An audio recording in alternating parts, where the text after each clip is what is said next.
Tiger Stadium, and this is a special treat for a lot of folks. See Billy Rogel, the former All-Star shortstop of the Tigers, down there ready to watch his team in action tonight. The Yankees have made it tough on the Tigers in this old ballpark, though. They have now won 8 in a row at Tiger Stadium, winning 6 in a row last year after they dropped the first 2 games. And they lost 4 out of 7 in New York to the Tigers last year, so that gave them an edge in the series, gave an edge to the Yankees 9-6. In 1976, the Yankees won 8 out of 17 against the Tigers, and their record here at Tiger Stadium was 4-4. Well, Billy Martin will be presenting a slightly different lineup, and so will Ralph Houk tonight, as these 2 teams clash in the 3rd game of the 4-game set.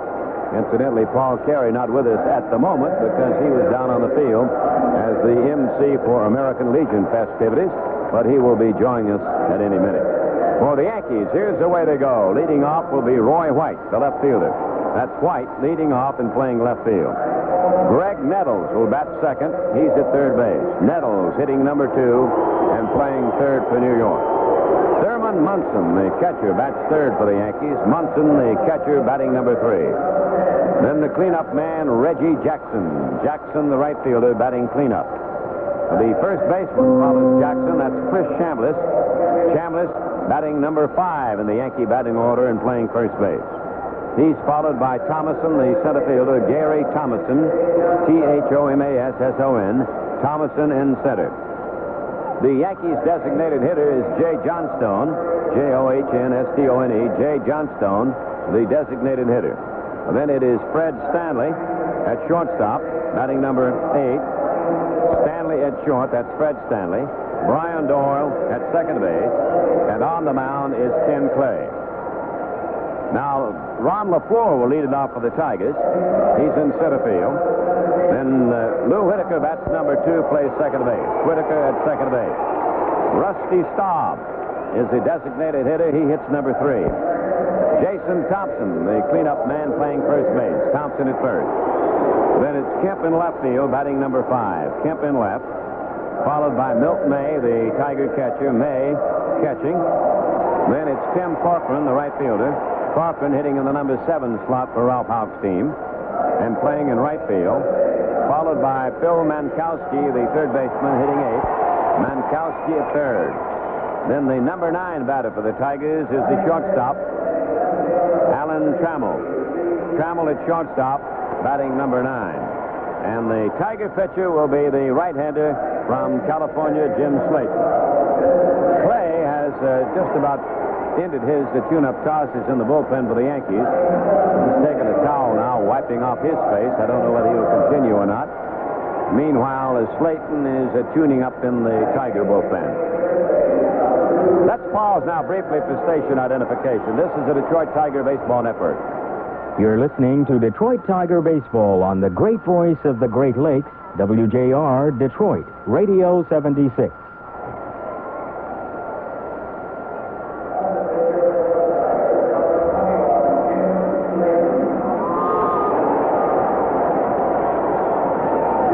Here come the umpires now. It's Jerry Neudecker back at the plate. George Maloney will be at first. Jim McKeon will be out at second. And Greg Kosk will be over at third base. The managers, Billy Martin and Ralph Houk, meeting with the umps at home plate. And in a moment, we'll have the rendition of our national anthem. The Beaudry Post, number 126 from Detroit. Their color guard is stationed now behind second base out in center field. And the national anthem will be sung by Max Bennett after the color guard is in position. But right now, we're having the pregame concert plate with Billy Martin and Ralph Houk, a couple of old teammates, exchanging pleasantries down there as the umpires look on. Well, the batting orders exchanged in triplicate. Each manager keeps his own, gets a copy of the other ones, and they send another one upstairs. Oh, the ground rules are now being discussed, and the folks are still coming in. And remember, we've got room for you if you'd like to come out and join us.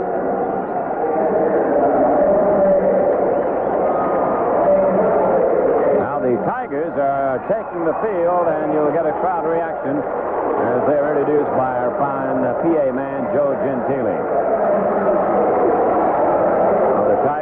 Thompson at first, Whitaker at second, Trammell at short. Mankowski at third, May the catcher. Cochran will be in left, LaFleur in center.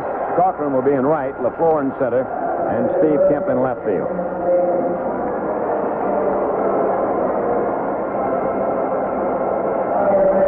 And now we will listen to Mr. Max Bennett sing our national anthem.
We'll be back after these messages.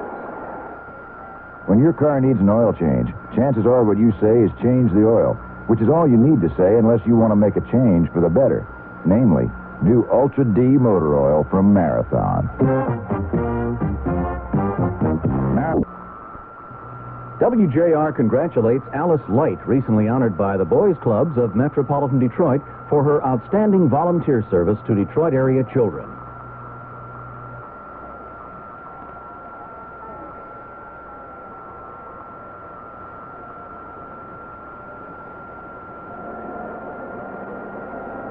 Now, Jim Slayton taking his final tune-up tosses as he gets set to face the Yankees here.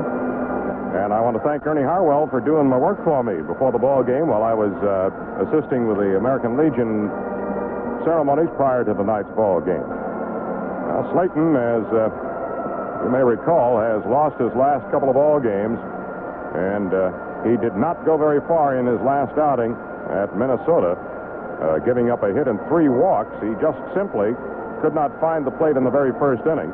He managed to get 1 out, and that was it against the Minnesota Twins. Jim has got to do much better than that here tonight against the Yankees, who've taken the first 2 games of the series, winning 4-2 on Thursday, and then running away with it last night, 12-3. The Yankees now have won 8 in a row at Tiger Stadium, going back to last year. Roy White steps in to lead it off against Jim Slayton, and back of the microphone for more work. Here's Ernie Harwell. Thank you, Paul Carey. 257 hitter Roy White takes a fastball low and outside from the Tiger right-handed Slayton as this one gets underway at Tiger Stadium on a Saturday night. And what a beautiful evening at the ballpark. There's a swing and a high foul lifted over toward third base. Mankowski chasing, but it'll be out of play. That one fell in the seats over there back of the tarp roll. Phil Mankowski gave it chase, but couldn't get it without buying a ticket. Nettles is waiting on deck of the count of the leadoff man. White is 1 ball and 1 strike. White, Nettles, and Munson, the first 3 Yankee hitters this evening. Here's the windup and the pitch. He takes a low fastball. 2-1 the count on White. Mankowski in a little close on the veteran on the Yankee team, Roy White. Switch batter, batting left-handed. Here's the pitch. Swing and a foul out of play. This one will be back up on the top of the roof over to the left of the plate. Nice little breeze blowing out toward the outfield. almost from right field across toward left. And we're looking forward to action here tomorrow. The Tigers play the Yankees once again at 1:30 starting time. Fastball wide to White. 3-2 the count on Roy. Slayton checks his sign with Milt May. Works again. The pitch is fouled away. Back of the plate. Off the foot of Mr. Newdecker. He's sort of walking that one off as he walks the ball out to Slayton.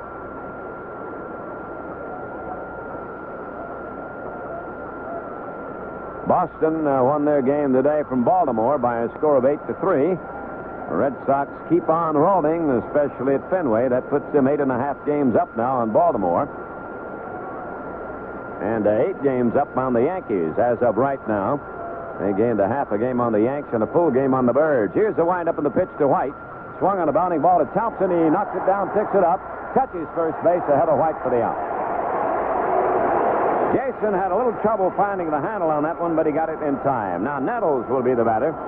Nettles hitting .255, 12 home runs and 31 RBIs. 1 out, nobody on. The Yanks at bat. Toronto, Cleveland have started their game in Cleveland. No score at the end of 1. That's our first night score to pass along to you. There'll be quite a few of them. Slayton pitches. There's a high foul out of play over on the third base side again. Hitting the ball very much like White did, not getting around on Slayton's fastball here in the early innings. Sometimes a pitcher will have trouble in the early part of the ball game. He'll have to get used to that mound, especially in the away ballpark, not his own home ballpark. Sometimes you see a lot of scoring in the opening innings, primarily for that reason. There's a ball low, a curve. 1-1 the count. Folks are still coming in. If you'd like to come on out, we got room for you. Now the windup by Slayton. The pitch is a strike. He got a curve over. They've got Chamo pulled over towards second base now in his shortstop position, and he's playing deep on Nettles. Generally, Nettles is played pretty much as a pull hitter, and he takes an outside delivery. 2-2 the count on Gregg. Yankees traditionally have always had a lot of power. Nettles fits into that mold. More home runs than any Yankee third baseman in any one season. Now the windup and the pitch. Swung on and fouled away. That's on the screen. 2-2 the count on Gregg. He'll be followed by Munson. Mankowski very deep at third base and wide of the bag. Now Nettles is standing in waiting on Slayton's next delivery. Here it comes. Swing, there's a drive to right field. Here comes Corcoran, and he can't hold the ball. He got his glove on it. It got away from him and is picked up by Ron LaFleur. Corky charged that ball to the glove side, his left, and it will be scored as a hit. He seemed to have pretty good control of it. It looked as if he would catch it, and it hit his glove and bounded to the turf. Well, he had to make a knee-top catch that time. It looked like it handcuffed him, Ernie, somehow. Maybe in running, it was jarring his body, and somehow it just handcuffed him and dropped through the arms. Nettles on with a single, and the Yankees have a little opening here. Man on first, one man down with Munson stepping up. He's hitting .269. 4 home runs, 31 RBIs for Thurman. And the big burly right-hand batting catcher takes the ball outside. Ball 1 on Munson. Wind is blowing almost in from right field toward the plate now, and then a little bit out toward left once in a while. Sort of a tricky breeze. Jackson waits on deck. Munson at the plate. No score first inning. There's a foul fly that'll reach the seats upstairs. 1-1 the count on Thurman Munson. In the National League, the Dodgers beat Cincinnati 4-3. Pittsburgh over the Mets in extra innings 7-4. And San Francisco keeps moving. They beat Atlanta 2-1 in San Francisco this afternoon. So here's the set now by Slayton. He delivers. Here's a strike. A curve got in. Munson turned around. He didn't much like that call by Newdecker. Now he steps out. Thurman likes to take a lot of time settling himself in the batter's box. Man on first, one man down, no score, first inning. Infield in double play depth against him. Here's Slayton setting. And pitches a curve, half cut. It is ruled a ball. Well, Udecker checked with Maloney at first, and he said, nope, he didn't go across. Well, the Tigers are disagreeing from their dugout. Long distance disagreement. So that makes the count 2-2 on Munson. Nettles leading off the bag at first. Here's the set. There he doesn't go. He bluffed going and held on. And the pitch is outside. That'll make it 3-2 now. 3 balls, 2 strikes. The count on Thurman. It'll be interesting now to see whether Billy Martin will send his runner from first base or not. Munson checking down with the third base coach, Hauser. Infield in double play depth. Here's the set by Slayton. 3-2 delivery. He does go. The pitch is swung on and hit the left field for a base hit. Nettles taking third. Here's a throw to second. And a man on first and a man on third for the Yankees. So the hit and run worked for the Yanks. They sent Nettles the runner. And as Trammell left his shortstop position to cover the bag at second, the ground ball got right through the spot he had vacated. Not hit very hard, but just enough to get through the infield and set up a scoring chance for New York. They were playing Munson to hit to right, and that's why Trammell was covering instead of Whitaker, and it opened up that big gap on the left side. Now there's Reggie Jackson with a chance to knock in a run or two. Reg hitting .267. Swings and misses on a Slayton fastball. Strike one. Jackson has 12 home runs and 42 runs batted in. Man on third, that's Nettles. Man on first is Munson. Here's the set. And the pitch on the way. Swinging a bounding ball to short, deep. Trammell has it over to second one. Relay to first, not in time. The run scores. Nettles crosses the plate on the force out at second base.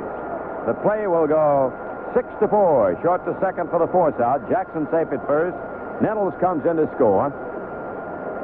And Thurman Munson erased at second base. That makes it 2 down, 2 hits, 1 run in, and Chambliss will be the batter. Chris Chambliss batting .301, 40 RBIs and 6 home runs. Grand Slam home run last night from Chris. Here's a pitch. It's a strike call. Got a fastball over.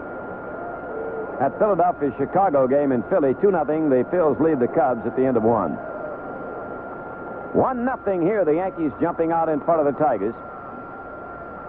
Here's a ball low, the fastball low and outside. 1-1 on Chambliss. He'll be followed by Gary Thomason, the center fielder. Nettles with a line drive single to right field, a drive that was dropped by Corcoran, then a hit and run single by Munson, got him to third. He came in on the force out at second base.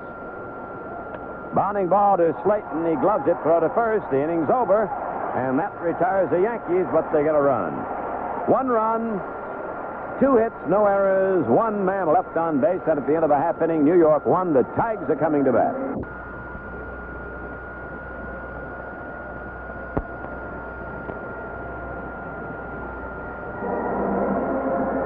Well, the Tigers find themselves down now, 1-0 behind the Yankees, as they come to bat in the opening inning against Ken Clay, the right-hander. A lot of folks here. Ray Schwartz, the governor of the Livonia Moose, is out here to see the Tigers in action with his group. Also a large group from the Ford Motor Company's Emissions Laboratories Department, making their 3rd annual visit to Tigers Stadium to see the Tigers against the Yankees. Happy birthday to a great Tiger fan, Leo Cheslak, celebrating his birthday on this day. Here's Ron LaFleur stepping in now. Try to get the Tigers back in a hurry. Ron batting .262, and he swings and fouls it away, upstairs and then down below. LaFleur pulling out of the slump that hobbled him on the road trip. He's picked up 6 home runs and 24 RBIs this season.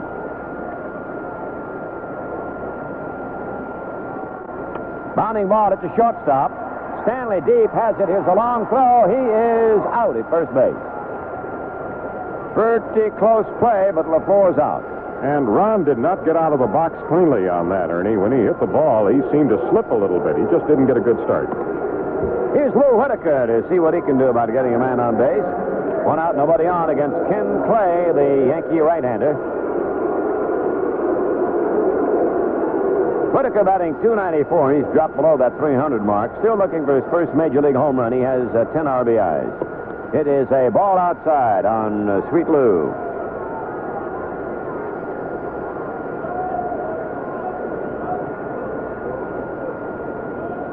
Clay goes into action. Now fires a fastball outside. Clay is a good fastball pitcher, and his fastball sinks. Generally has pretty good control. He's got to keep the fastball down, though. If it comes up, he'll get in trouble.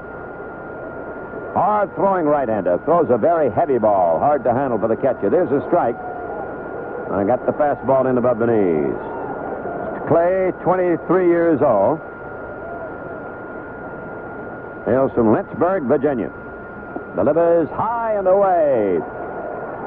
3-1 now, the count on Sweet Lou. Last year was Clay's first year with the Yankees. He came up from Syracuse and appeared in 21 games. They used him 3 times as a starter. Now they wind up in the pitch. It is outside. He walked him. Whitaker on, and Staub will be the batter. Clay, one of those pitchers that is used by his manager both ways, as a starter and reliever. Sometimes it's a little tough to get in that kind of groove. Most pitchers don't really prefer that type of treatment, but it's a necessity at times. Here's Staub stepping in. Rusty batting .284, 9 home runs, and 48 RBIs. Clay to the set position now, delivers, and it is a strike called on Trusty Rusty. Single game here tomorrow will close out the series. It'll be Baker against Gullett. Throw to first. Back in time is Whitaker. Baker with 1-0 record. Gullett has been bothered by injuries. He's 2-0. And it'll be John Hiller Recognition Day tomorrow, and also Autograph Day. Now the set, the strike one pitch to Staub. Whitaker doesn't go. The pitch is a strike called on Rusty. Another fastball, 2 strikes against him. Rusty has a 5-game hitting streak on the line right now. They pull the infield over to the right field side on him a little bit. Here's the pitch. He takes outside and low, 1-2. Nettles is very wide at third. He's almost over to shortstop, and the shortstop Stanley pulled towards second. Chambliss continues to hold on the bag with Whitaker. There's a throw over there, and Lou gets back safely. Still a good bit of daylight left. Lights have been on since the start of the game. We've got a good turnout, but we've got room if you'd like to come out. And the pitch. Staub swings at a bounding ball to right. It's a hit. Whitaker racing around second, heads to third. Jackson has the ball. Here's the throw. Cut off by the shortstop Stanley, and Whitaker takes third base on the single by Staub. So the Tigers are now in business. They've got a man at first and a man at third. They trail 1-0 in the first inning. And Jason Thompson, who has a hitting streak now of 8 straight,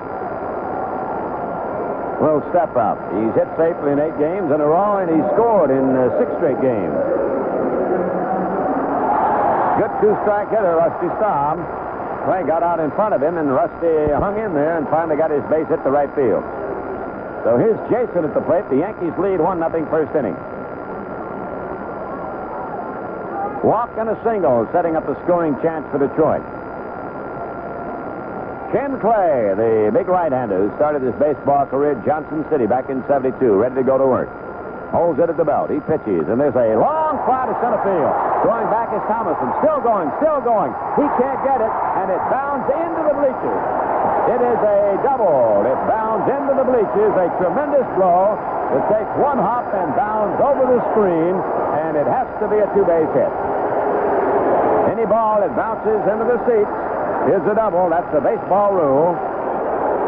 Staub has to be held at third. That would have been at least a triple for Thompson, and maybe an inside-the-park home run. The ball had gone over the head of Thomason and bounced into the lower seats in deep center field. The Tigers get a run to tie the game at 1-1. Whitaker came in to score. Staub had to be held at third. Here's Kemp at the plate.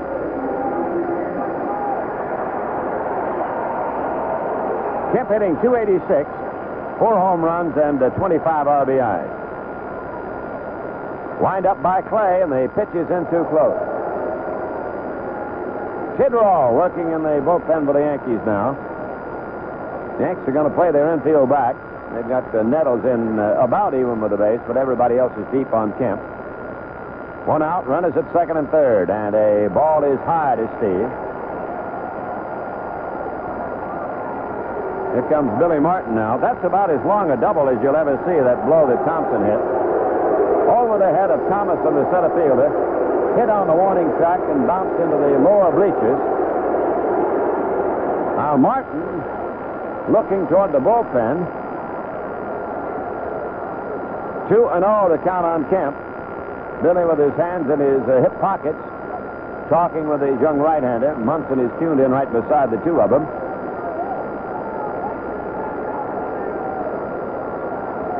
Now Bill's had his say, and he's trotting back to the Yankee dugout.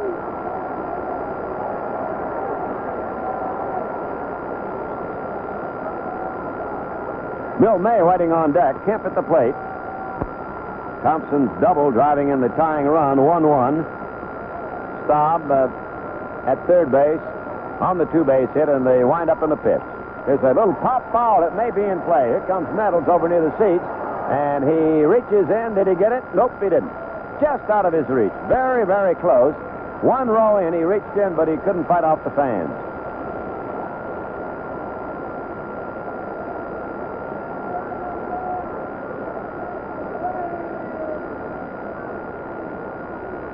One of the few balls I've ever seen bounce into the center field area here. I may have seen one before. I don't remember it. Called the ground rule double. Actually, it's not. It's in the rule book. It's a double in the rule book. Here's the 2-1 pitch on the way. It is a ball in close. 3-1 on Kemp.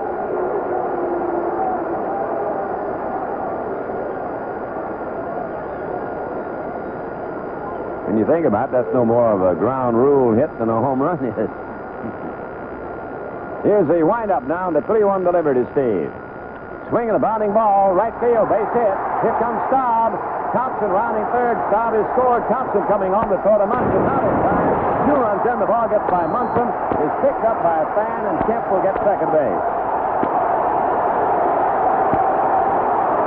And the Tigers have the lead, 3-1. They've come back with 3 after the Yankees picked up a run in the opening inning. We'll wait for the scoring on that one. It'll be a hit.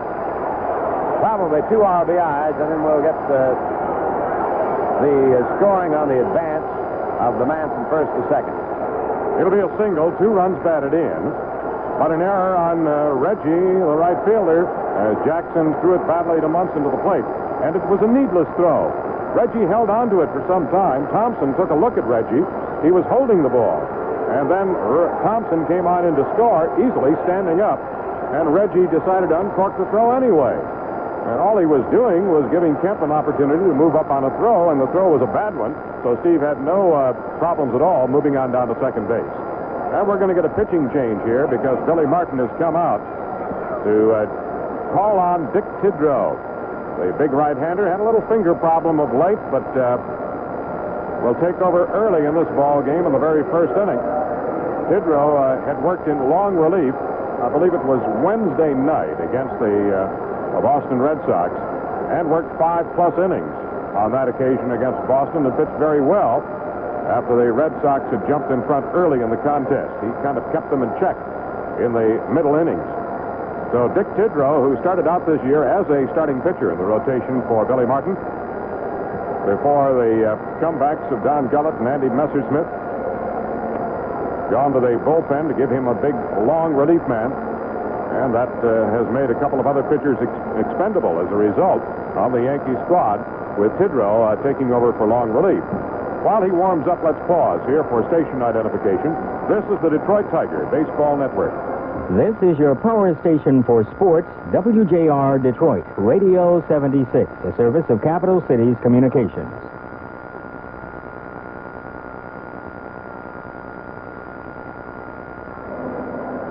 Well, a short stay for Ken Clay, the starter, the right-hander, who had won just 1 out of 4 decisions, making a rare start for New York tonight, and his appearance was not a long one tonight against the Tigers, as he got 1 man out and gave up 1 walk and 3 hits and 3 Tiger runs. He's responsible, of course, for Steve Kemp down at second base. Let's check Tidrow's overall record. A one-time Cleveland Indian has won 3 and lost 4. This will be his 13th appearance and only his 2nd relief appearance of the year, the other one coming on Wednesday in Boston. Dick pitched a couple of complete ball games as a starter, has an earned run average of 4.17. Milt May, another left-hand hitter, will be the first to face the big right-hander Dick Tidrow. Ernie? Well, May batting .273, 7 homers, 23 RBIs. You try to keep it going here for the Tigers. They've ripped in with 3. They take the lead over the Yankees 3-1 in the opening inning. Tidrow, the big right-hander, ready to go into action. He's been another one who has been both a starter and a reliever. And he takes his set position. May waits at the plate, and here's a pitch. He swings and fouls it away, back to the screen. Tidrow didn't start a game last year until about mid-August, and he ended up with 11 wins and 4 defeats for the Yanks. First came to the Yankees from the Indians in '74. Got a good sinker, a curve, a slider, screwball. He's got a whole bunch of pitches. There's a ball in too close. That was one of those breaking pitches. 1-1 the count on him. Toronto leads Cleveland at the end of 2-1-0 over there in Cleveland. Only other night game reporting in the American League so far. Tigers ahead here, 3-1 over the Yanks in the first. And Tidrow kicks and deals. Here's a bounding ball to the right side. Doyle has it. The flip over to Chambliss is in time. And Chambliss had a little trouble with the throw, but managed to grab it and keep his foot on the bag. May is out. Kemp takes third. So here's Tim Corcoran. Corky hitting .260, no home runs, and 11 RBIs. A walk to Whitaker, a single by Staub, double by Thompson, single by Kemp, getting the Tigers their 3 runs. Nettles, again, very wide of the bag. Some infielders play position a lot more than others. Nettles moves around more than most third basemen. He'll play different hitters in different spots. Here's a ball in too close. It almost hit Corky, ball 1. Phillies now lead the Cubs 4-0 at the end of 2.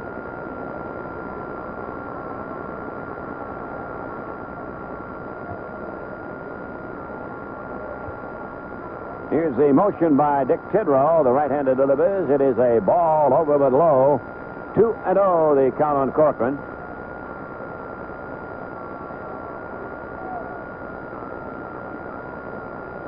Kemp coming down the line from third. Tidrow checks his sign again with Munson. 2-0 pitch on the way. He swings on a ground ball toward first base. Grabbed by Doyle after it got by Chambliss. He throws to Tidrow in time. He took a hit away from Corcoran.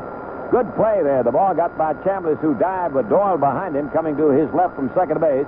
Grabbed it and flipped over to the pitcher covering for the out, and the Tigers are retired. However, they get 3. 3 runs on 3 hits. 1 error, 1 man left on base, and at the end of 1, Detroit 3, New York 1. Little Caesar pizza, tastiest in town. A winner anyway, slice it all the way around. The carry-outs are good and hot, great for nighttime snacks. Or sit down at Little Caesars, just order and relax. Pizza lovers, right now you can get a large round pizza from Little Caesars with anything you want on it for the price of an identical small pizza. That's right, a large round pizza with all the trimmings for the price of an identical small. Just bring in the special coupon you'll find in your local newspaper or TV book, and they'll do the rest. Mouth-watering goodness at a special low price. No wonder pizza lovers everywhere love Little Caesars Pizza. Little Caesars Pizza, a winner any way you slice it. If you want variety, there's a family in for you. It's a winner, come in and see. Little Caesars Pizza, Little Caesars Pizza, a great tasting treat for you. Hi there, sports fans. Warren Pierce here, reminding you that I'm here when the Tigers aren't. Evenings from 7 to 10 on America's great radio station, WJR.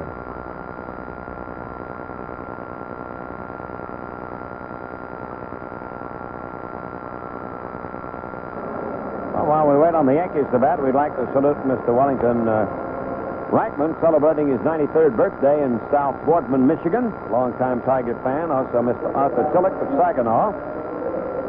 And A greeting to James and Florence Stacy from Sheboygan on their 59th wedding anniversary on this date. Yankees are batting now, and Gary Thomason at the plate. Ball one, the count on Gary. Left-hand batting outfielder. Jim Slayton on the mound with the Tigers. The Tigers in the lead, 3-1. There's a line shot base hit right field. Thomason rips one to right, and that'll be the third hit, all of them singles off Slayton. Put a man at first for New York with nobody down. Now the Tigers lead them 3-1. Here's Jay Johnstone, the former National Leaguer.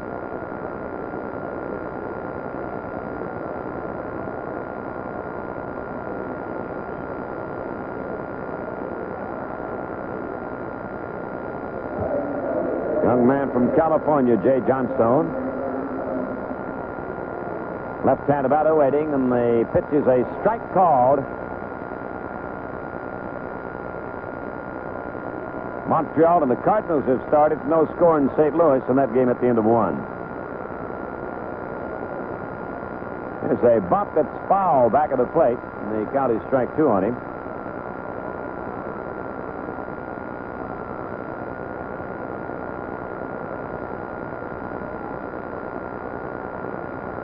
Johnstone, who's seen service in both the major leagues and a good bit of it. Leaning and waiting now. 2 strikes on Jay. Bat held back behind the ear. Cocked and ready to go. He takes the ball outside, a 1-2. Yankees scored in the first on a single by Nettles. A single by Thurman Munson got him to third. He came in on the force out by Reggie Jackson. And the Tigers picked up 3 in their first inning. Johnstone takes the ball wide, 2-2. The Tigers 3 came on a walk to Whitaker. He took third on a single by Staub, scored on Thompson's double, and then Staub and Thompson came in on the single by Kemp. So you're up to date if you just come in. Throw to first, and back in time is Thomason.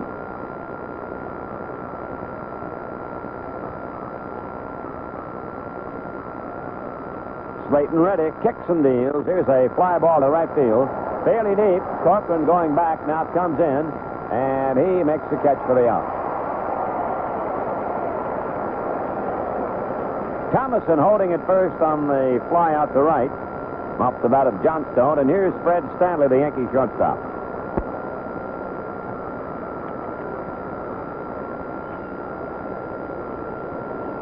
Fred batting .295. Bucky Dent still on the injured list. Mickey Rivers on the disabled list for the Yanks. They put Catfish Hunter now back on the active list. No, Catfish is back on the disabled list again. I'm sorry. There's a strike call. Been on and off that list quite a bit. They've got Damasco Garcia, who's reported for duty, and he's the man who replaces Catfish on the roster. Stanley at the plate, waiting on a strike one delivery. It is another strike on the outside corner. Brian Doyle waiting at the on-deck circle.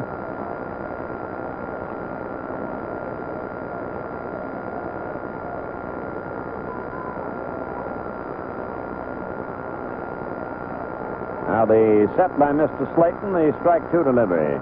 Stanley takes one just outside, almost the same pitch, but this time it's missed the far corner. Slayton has lost his last 2 games after pitching that 5-hit complete game win against his old teammates Milwaukee when he beat him 8-1 on the 7th of June. Now stretches, kicks, delivers. It is a half cut by Stanley. He held up enough, and the count is 2-2. Autograph day tomorrow. One of the autographers will be Mr. Paul Carey, along with some of those other stars. And John Hiller will be recognized in the special pregame ceremonies for his service to the team.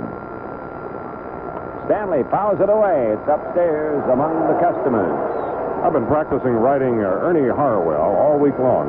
That won't do you any good. Especially if they slip me a blank check. I know it won't do you any good then. 2-2, the count on Stanley. 1 out, 1 on, 3-1 Tigers lead, second inning. Here it comes. He takes the ball in close. That was a breaking pitch from Slayton. This is the 14th appearance for Slayton. They've all been starting roles. He leads the club in starts.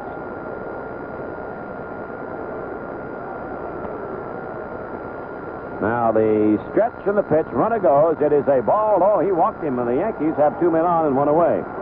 Slayton worked twice against the Yankees last year. He beat Catfish Hunter once, 9-8, and then Catfish beat him 7-0. That's the first walk that Slayton has issued. Put Stanley at first and Thomason at second. It'll bring up Brian Doyle, the left-handed batting second baseman, brother of Denny Doyle. Brian chokes about as much as anybody around the league. Hitting .250, 4 for 16. Bounding ball, gloved by Whitaker. Back goes Thompson to cover the bag, takes the throw. Doyle is out on a good play by Lou, and the runners move up a base. Thomason takes third, and Stanley goes to second. That ball almost got through. Hit into the hole, and Whitaker got way over to his left.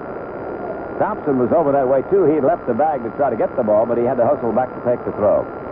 So here's the leadoff man, White, stepping up for his second trip of the night. First time up, Roy bounced to the first baseman, Jason Thompson.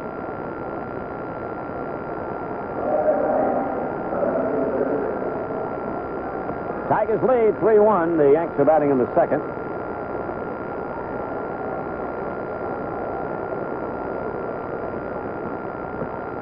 There's a strike on the outside corner. Slayton got a breaking ball over.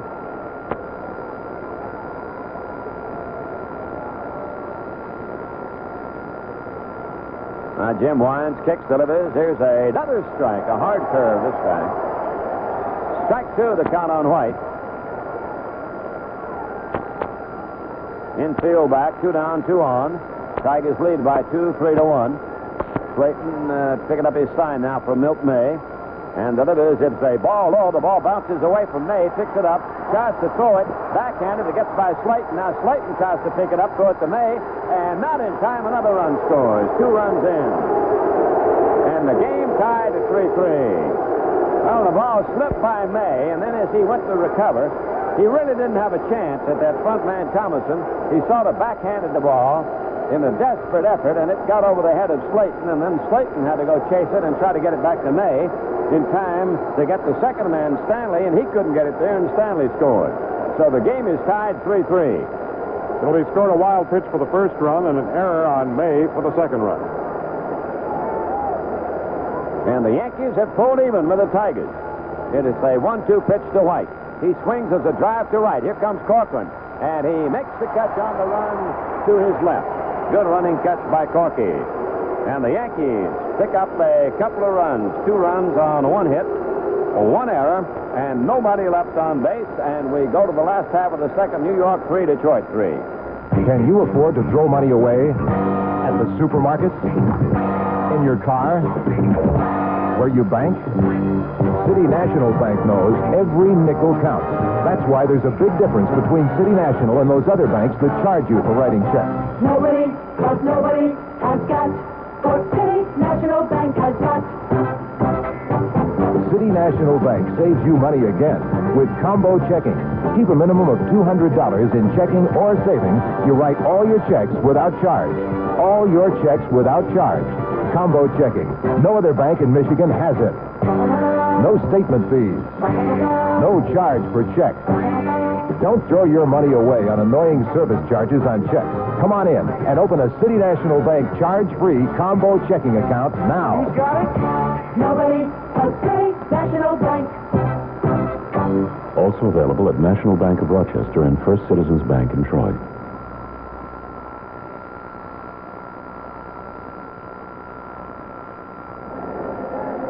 Well, the Tigers find themselves tied now, 2-2, as they come to bat in the last half of the second inning. Mankowski, Trammell, and LaFleur will be testing Tidrow, the big right-hand reliever of the New York Yankees.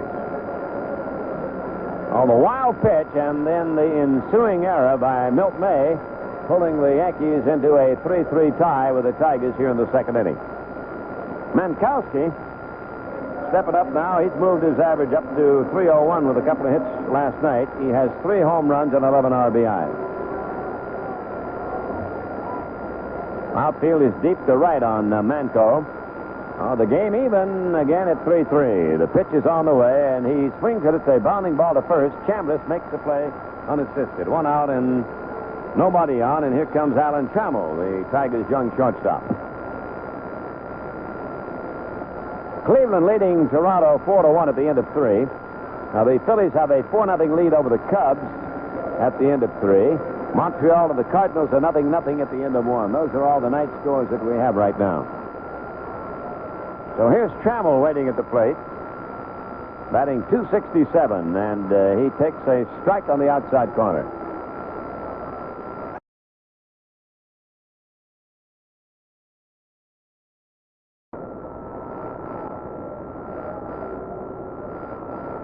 Outfield a little bit to right. They've got Thomason over in right center. There's a breaking pitch, led her high and over the plate for a strike. Strike 2 now.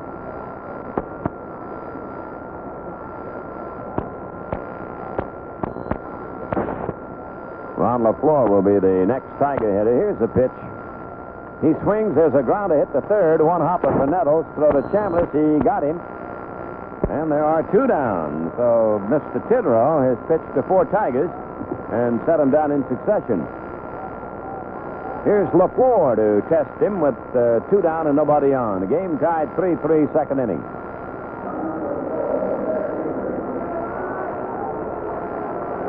Yankees led 1-0. Tigers are led 3-1. Now the Yanks and the Tigers are tied 3-3. It looks like we're going to have a little seesaw business here this evening at Tiger Stadium. Strike, he got his curve over. Tidrow showing excellent control so far.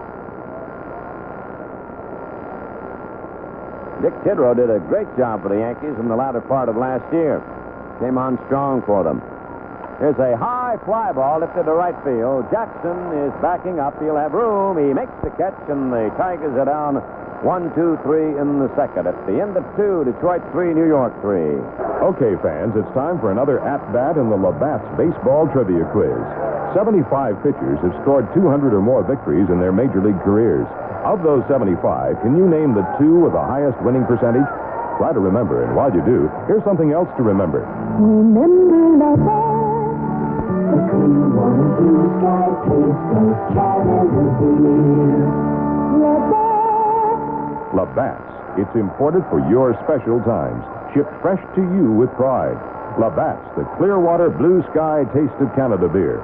Brewed in Canada since 1828. All right, Lefty Grove won 300 games and lost 140. Robert Carruthers was the winning pitcher in 217 games, the loser in 101. For both pitchers, that's a winning percentage of .682, the best among all pitchers who won 200 or more games. Our pleasure, as always, in the Labatt's Baseball Trivia Quiz, brought to you by Labatt Importers, Amherst, New York. Did you know that tennis, skiing, and snowmobiling are the 3 fastest growing sports in America? They are. I'm Dale Conquest, WJR Sports.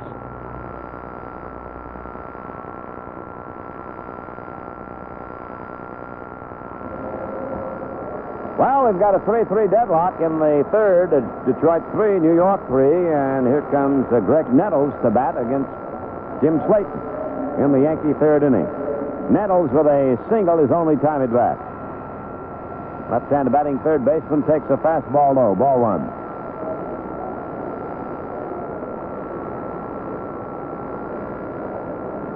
Time call for a moment. I think maybe somebody had hung a piece of clothing over the railing down there that well, they had to move away from that railing.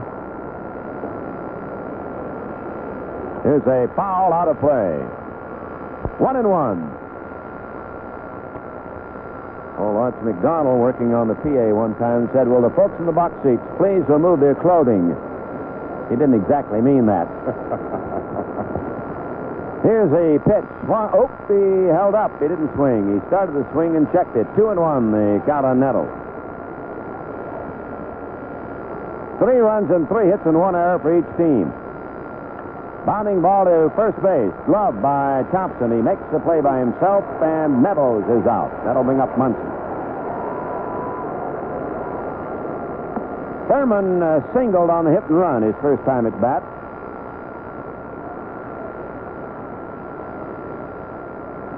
Rather silent crowd here at the moment. They weren't too silent when the Tigers scored those 3 in the opening inning to take the lead away from the Yankees. Tomorrow, we hope you'll be out with us. Game time will be 1:30. It'll be Steve Baker against Don Gullett. And that'll be the final game of this homestand for the Tigers. They'll head over to Cleveland for a game on Monday night. Fastball high on Munson, ball one. Got 5 games for the Cleveland Indians, 2 of them making games up on an off day, and then there's a twilight doubleheader one of those days. There's a strike on the inside corner. And, Paul, on the last day, we've got that breakfast affair, haven't we? Start about 12 o'clock or 12:30. Yeah, it's very early anyway. Businessman's luncheon game or something. There's a pitch in too close on Munson. 2-1 the count. After the Cleveland series, the Tigers head over to New York to play the Yankees again next weekend. And then they'll be back here after that. It's a strike, a fastball through the letters on Munson, 2-2 on the big catcher. Seattle and Milwaukee have started. No score there at the end of 1. Minnesota, Chicago getting underway, but we don't have a report from Comiskey Park yet. California, Texas, the same story there. Here's the 2-2 pitch now to Munson. It is a ball outside, high and away on Thurman. Full count on him. 1 out, nobody on. The game tied 3-3. Third inning, the wind-up and the pitch. Swing and a miss. He fired it right past him. It's the first strikeout for Slayton. He's now walked 1 and struck out 1. Here's Reggie Jackson.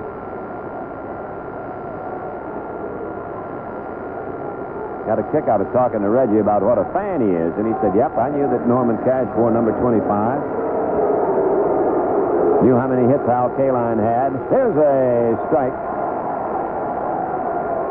Says he thinks a lot of the other players are the same way. They just don't want to admit it, that they're fans. Here's the strike 1 delivery. It's a ball outside, 1-1.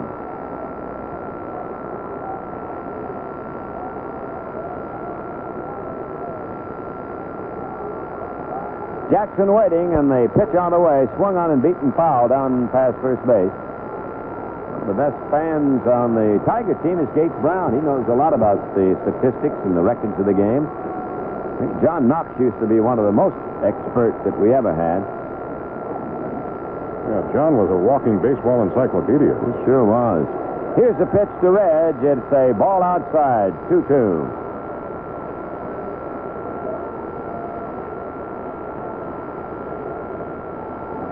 Chandler's waiting on deck for the Yanks. Game tied 3-3. Now Slayton checks out his sign, works again. It is a sharp curve, low and in close, full count. Mankowski backs up a little bit at third. Jackson stepping away. Now digs in again. Waiting. Here's a pitch. Swung on a chopper hit over towards second base. Glove by Trammell. Throw to first. Got him. That ball bounced over second. Trammell was playing over that way. Went a little farther to his left. Grabbed it on the big hop and fired over to Thompson for the out. The Yanks go quietly 1-2-3 in the third. At the end of 2.5, Detroit 3, New York 3. When your car needs an oil change, chances are what you say is change the oil, which is all you need to say unless you want to make a change for the better. Namely, new Ultra D motor oil from Marathon. Marathon's new Ultra D motor oil is a special blend of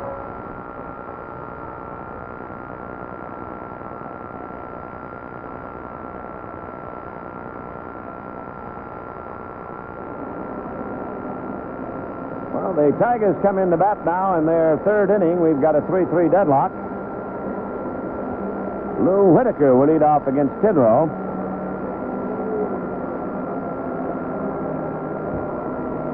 Cooley School of Law from Lansing, Michigan down here.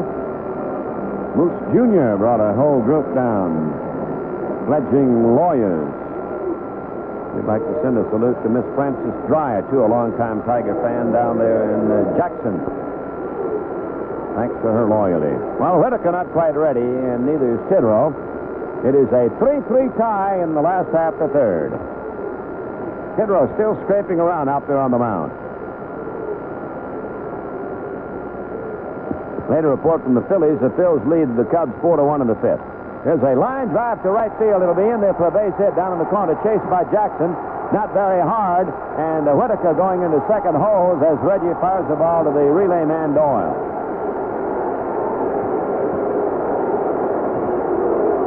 Staub will be the next man to bat. A double for Lou Whitaker. That is the fourth Tiger hit. Well, Rusty delivered a single in the first inning, 1-for-1. After the starting pitcher, Ken Clay, got a couple of quick strikes on Rusty. He touched him up for a single. Kidrow working in relief. He came on in the first inning. And Staub takes a fastball outside, ball one.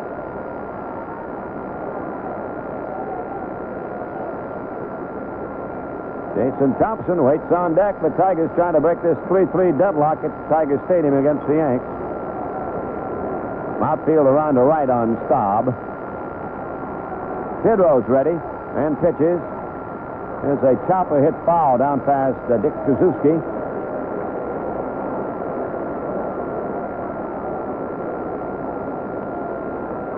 I'm not a very good crowd estimator, but it seems to me this is the biggest crowd of the series so far. You agree with that, Mr. Terry? Absolutely. At 33 the first night, 39 plus last night, and we're over 39 tonight. And we're looking for a lot of folks tomorrow. We hope you'll be out here with us. Weatherman says the weather's going to be good. It'll be the final meeting in this series between the Tigers and the Yankees. Steve Baker and Don Gullett will be the pitchers, and John Hiller will be honored before the game. Now the 1-1 pitch coming up to Rusty Staub from Dick Kidrow. He swings and fouls it to the screen. Got that pitch up in the letters. 1-2 on Staub. California and Texas have started. No score down there at the end of one. The West started tonight with Kansas City leading Texas by half a game, leading California by 1, and leading Oakland by 3.5. Much closer race than the American League East. Kidrow ready, holds it at the belt. He delivers. Staub takes the ball in close. Jack knifing out of the way. 2-2 the count on the rest to recur.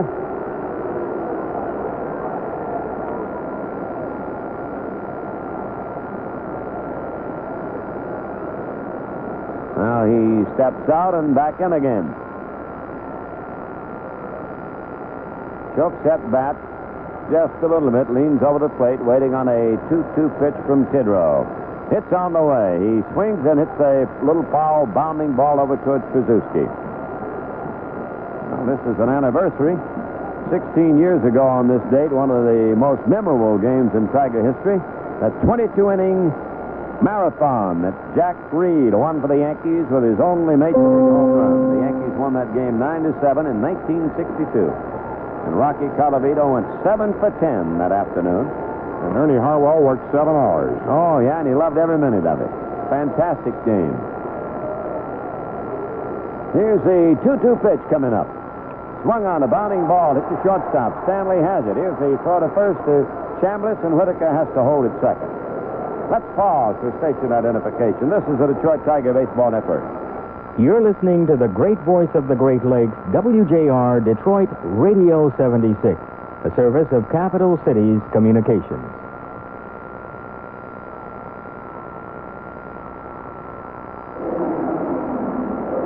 Jason Thompson, who hit that long double in the first inning, drove in a run. He's now hit safely in 9 games in a row and scored in 7 in a row, including this one, a hit and a run in this game.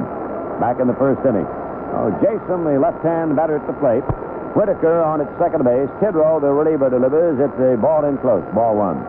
Whitaker's double is the only hit off Kidrow. The only man the Tigers have put on base against Kidrow is Whitaker. 3-3 tie, third inning at Tiger Stadium. Munson gives a sign to his right-hander. And Kidrow pitches. Here's a grounder hit to deep second base. It's through for a base hit. Rounding third, coming home is Whitaker. The Tigers take the lead, 4-3 on the single up the middle off the bat of Jason Thompson. 2 for 2 and 2 RBIs for Jason.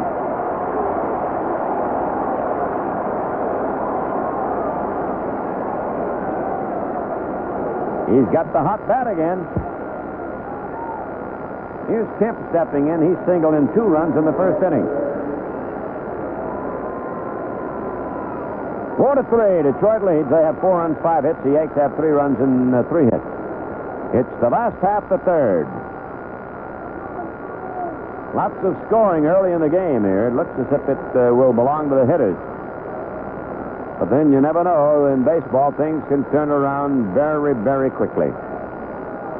Kemp backs away, an inside fastball, ball 1. That one came close to hitting him. Montreal and the Cardinals at 0-0 in the third. Tidrow to the set position at the mound.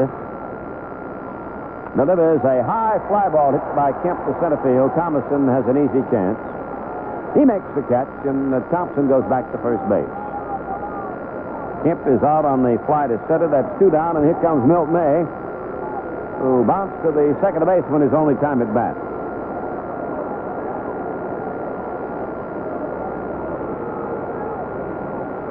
Left-hand hitting catcher Milt May. In that Cleveland series, Jack Billingham and Don Hood will open up on Monday night. And Roseman will pitch for the Tigers on Tuesday, but the Indians are not decided about who will pitch for them.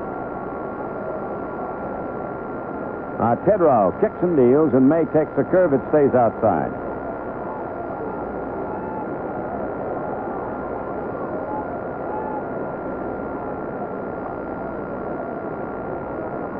Thompson on first base. Not much of a lead for Jason at the moment. Chambers holding close.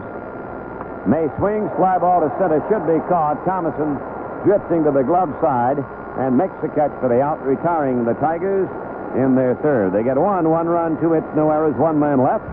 They take the lead, and at the end of 3 in Detroit, Tigers 4, Yankees 3. Plymouth Volare. See your Greater Detroit Chrysler Plymouth dealer. This is Jim Garrett. Need help sorting out a problem? Call Dialogue, 881-0270. Dialogue.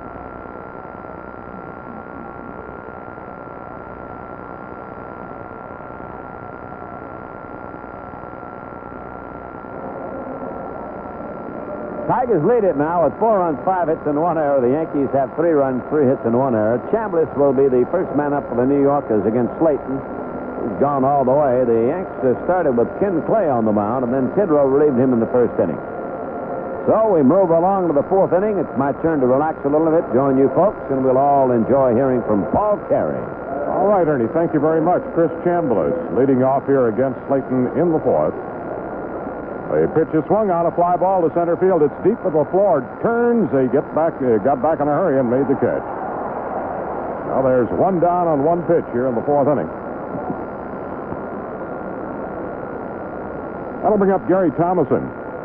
He singled to lead off the 2nd inning and eventually scored a run on the wild pitch by Slayton. It was a wild play, a bad pitch by Slayton, and then an errant toss to the plate, kind of a flip over the head, a blind toss by Milt May in the direction of Slayton, and it was wild over his head, enabling Fred Stanley to come on in and score the 2nd run on the play. Here's the windup, the pitch. Strike called on Thomason.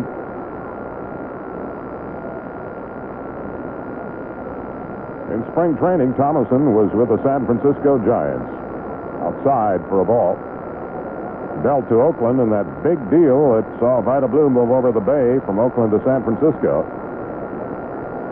And he was benched for a while by the A's for a lack of hitting.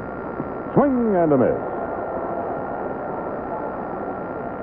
Now Thomason dealt just before the trading deadline by the A's to the Yankees.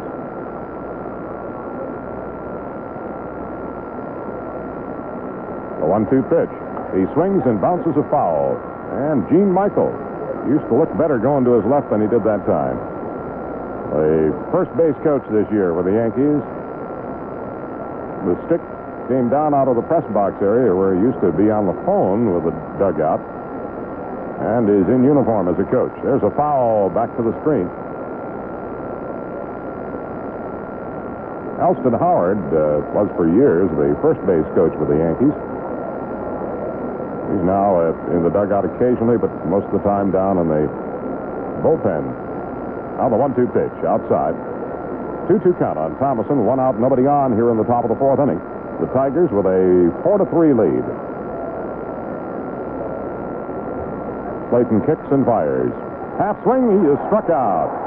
He checked, I believe, but it was in for a called strike on Thomason. That's Slayton's second strikeout, 2 down with the bases empty. And it'll bring up Jay Johnstone. Johnstone flied deep to Corcoran in right in the second inning. Another left-hand batter against the right-hander, Slayton. Here's the windup and the pitch. Popped up out toward third. Mankowski is calling for it. Makes the catch, and that's all for the Yankees in the 4th inning. They go down in order for the second straight inning. And after 3.5 innings, it's the Tigers 4, the Yankees 3. Well, let's look at the scores now in the Seattle-Milwaukee game. They're underway. No score at the end of 1 at Milwaukee. That's a game in Milwaukee. Cleveland entertaining Toronto, and the Indians lead Toronto at the end of 3, 4-1. Oakland at Kansas City, Minnesota at Chicago. We don't have a report on those games yet, but from Texas, we learned that California and Texas are tied 0-0 at the end of 1. And this afternoon in Boston, the Red Sox won again. They beat Baltimore 8-3. In the National League today, San Francisco beat Atlanta 2-1. It was Los Angeles 4, Cincinnati 3. Pittsburgh over the Mets in extra innings 7-4. Night games, the Phillies lead the Cubs in the 5th inning by a score of 4-1. And that game in St. Louis, Montreal and the Cardinals, they're in a 0-0 tie, beginning the 3rd inning in St. Louis.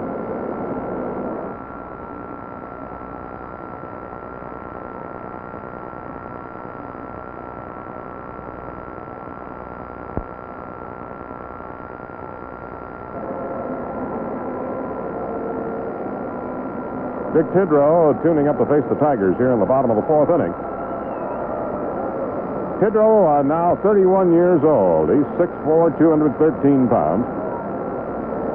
He's lost quite a bit of weight in the last couple of years. He had gotten up as high as 230 pounds at one time, and now checks in more than 15 pounds lighter.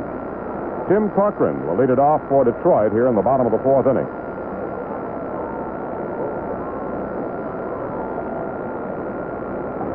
First time up in the ball game, Corky bounced out to second baseman Doyle. Made a fine play, took a base hit away, and a Tiger run to retire the side in the first.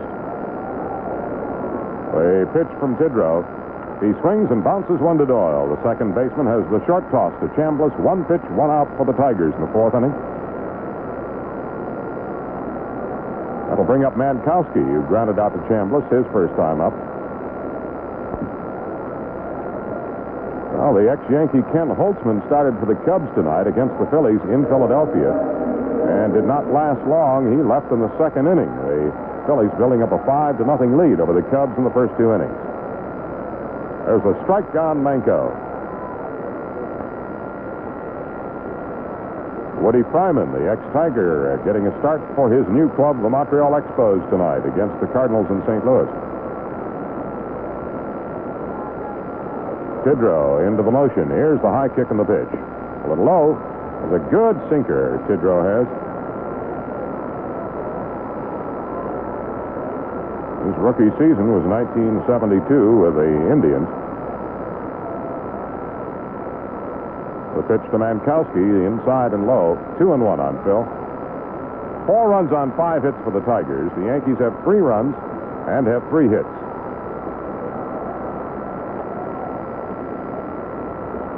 Tidrow into the high kick. Here's the pitch again. There's a swing and a fly ball to short left field coming on his White. It drops in front of him. A base hit from Mankowski. Roy playing it conservatively in left field, held up, realizing he wasn't going to get there, and didn't want to play a single into a 3-base hit. So Mankowski on with a 1-out single for Detroit. That's hit number 6. And it brings up Alan Trammell. Trammell bounced out to third in the 2nd inning.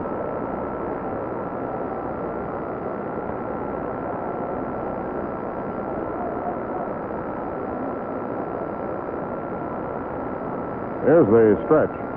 Mankowski goes. It's a pitch out. Munson throw to second, and he's tagged out even before he could go to the slide. The throw by Munson to the first base side of the bag to Fred Stanley, the shortstop, who made the tag, and they smelled it out. Mankowski took off with a pitch, and Munson had him pitch out. Thurman does not throw in the classic fashion.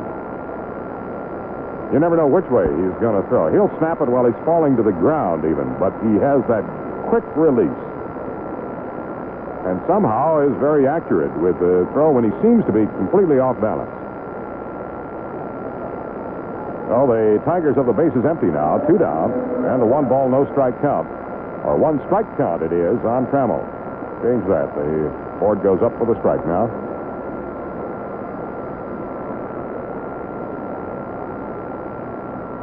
Allen takes outside, 1-1.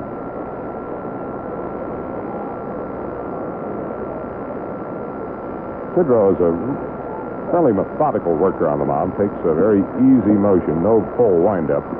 Swing and a miss. He does a high stretch. Almost kicks the knee up into an encirclement of his arms. Enables him to get some momentum on that fast one. There's a swing and a foul fly to the right field side. It'll be out of play in the stands down beyond the Yankee dugout of the bullpen. The Yankees got 1 run in the first inning. A bounce out by Reggie Jackson got home Greg Nettles, who had singled with 1 out. Tigers got 3 runs in the first inning. And the Yankees got 2 runs in the second to tie it. The Tigers went ahead with a run in the third. Swinging a ground ball deep in the hole into left field. Trammell on with a 2-out hit for the Tigers here in the 4th inning, his first hit. And it brings up Ron LaFleur looking for his first hit of the ball game. Ron has grounded to short and flied to right.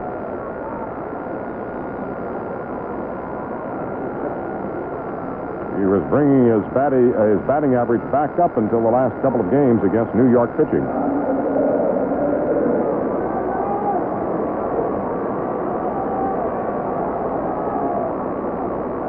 Tidrow working on the ball, walking back up onto the mound now.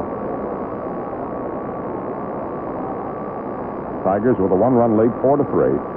Trammell gets a pretty good-sized lead at first. Tidrow glances over the shoulder. Here's the pitch. It's in for a strike on LaFleur.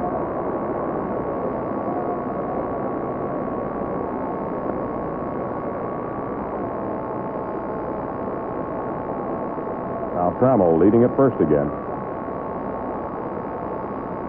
The pitch from Tidrow, swung on, looped down the right field line, foul.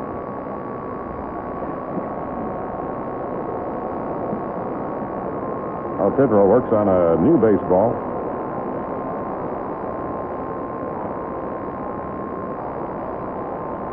Hope you'll join us out here at the stadium tomorrow. It's a very special day, recognition day for the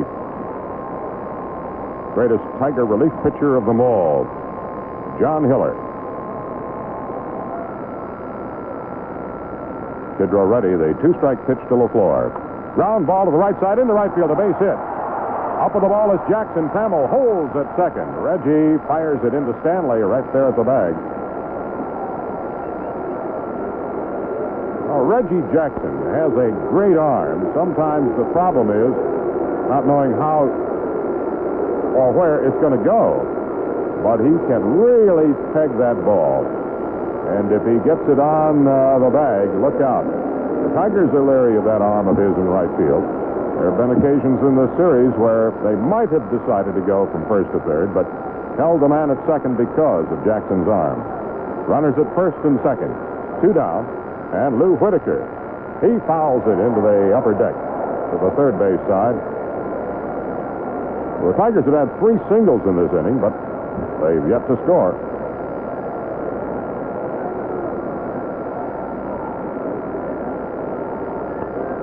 Whitaker walked in the first inning, doubled in the third. He scored 2 runs tonight. The pitch from Tidrow. Strike called on Lou. That's 2 of them.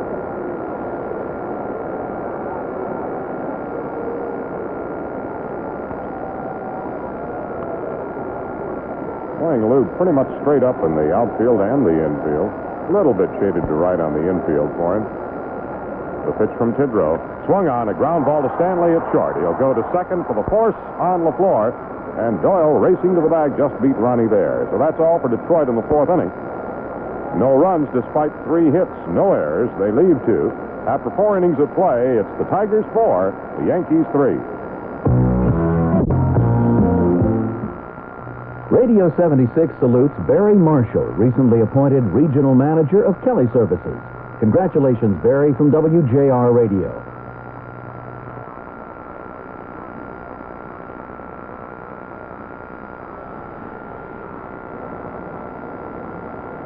Ready to go in the fifth inning at Tiger Stadium along with Ernie Harwell. This is Paul Carey. A Saturday night in Detroit, a rare Saturday night game at Tiger Stadium, and a fine crowd on hand for American Legion night. Fred Stanley to lead it off, and he takes it high for ball one. Slayton gave up a couple of hits in the first inning, one hit in the second inning, but got in trouble with a walk, a wild pitch, and an error. Ball two, it's high again to Fred Stanley. Stanley has been a very valuable man in the Yankee team. There's a backup at shortstop, and he's filling in on a regular basis these days for Bucky Dent. Strike called on him. He got a grand slam homer against, let's see, it was last week. I guess it was against the Boston Red Sox. Doesn't hit many of them. There's strike two called. In fact, he hit one home run all last year in 48 games. Guess where? Here at Tiger Stadium. No, that was in New York, but it was against the Tigers. That's right. Stanley swings and fouls this one out of play.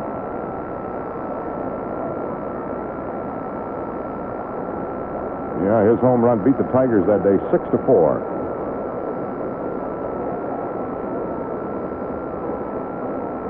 2-2 count on Stanley. The pitch from Slayton. High, full count. Well, Stanley worked Slayton for a walk in the second inning. He had a 3-2 count on him on that occasion. The pitch from Jim. Swung on and missed, struck him out. That's number 3 for Slayton. He's picked up a strikeout per inning the last 3 innings. And Slayton has now retired 9 in a row. The batter now, Brian Doyle. As Ernie pointed out, he chokes up the bat as much as anybody you'll see. The pitch from Slayton is a strike on Doyle.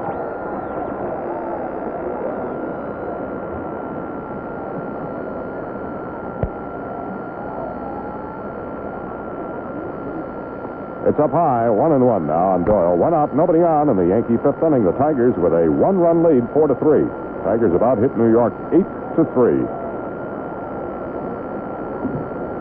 Ground ball to the right side. Whitaker with a big hop. A short toss over to Thompson, 2 down.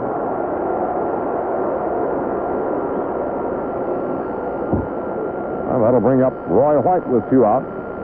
Roy 0 for 2 so far against Slayton tonight.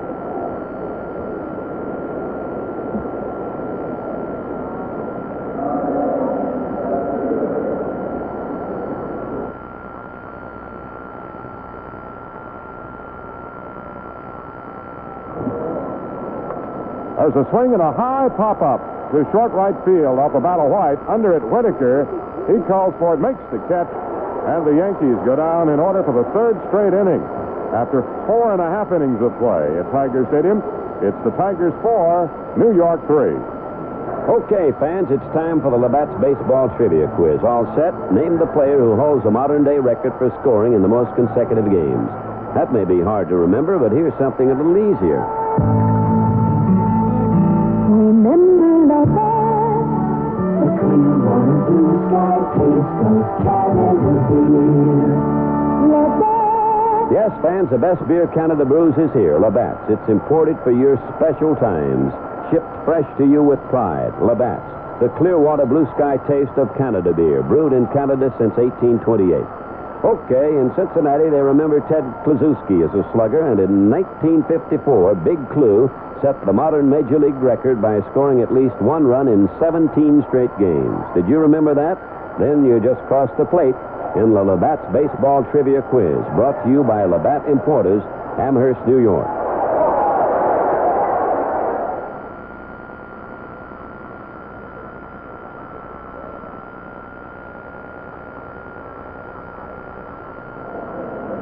Here come the Tigers to bat in the bottom of the fifth inning, clinging to a one-run, 4-3 lead over the Yankees. Ernie and I would like to pass along special congratulations tonight on the occasion of the 59th wedding anniversary of Mr. and Mrs. John Vonier, Vonier, of Detroit. Their neighbors, the Michelles, informing us of that 59th wedding anniversary. Congratulations. Here's Rusty Staub.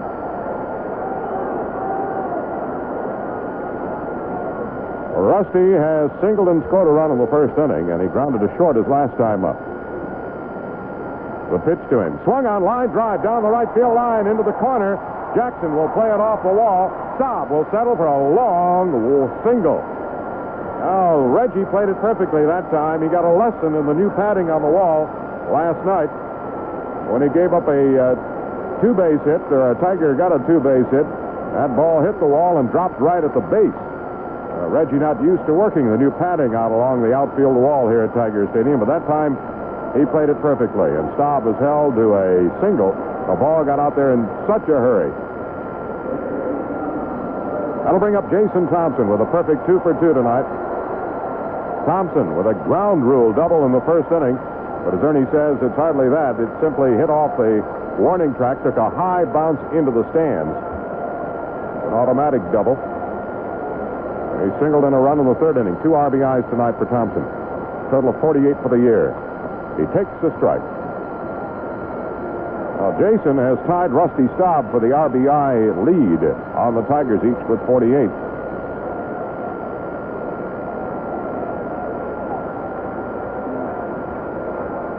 Kidrow into the stretch. Here's the pitch. High. Whoop. Strike called. A little delayed call by Jerry Neudecker behind the plate. Thompson does a little kicking around in the batter's box. Kidrow quickly ahead of Thompson with a 2-strike count.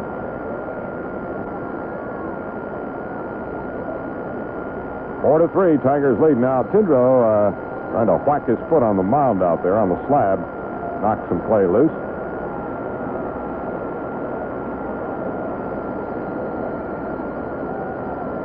Staub will have a conservative lead at first. Chambliss trying to keep him a little bit closer there. The pitch to Jason. He is called out on strikes, and Thompson cannot believe it. Bending over, hands on his knees, looking down at the plate. He doesn't want to leave, but he's out of there. That's all, Jason. I don't think he realized it was even a 2-strike count. Now he's coming back to really argue about it.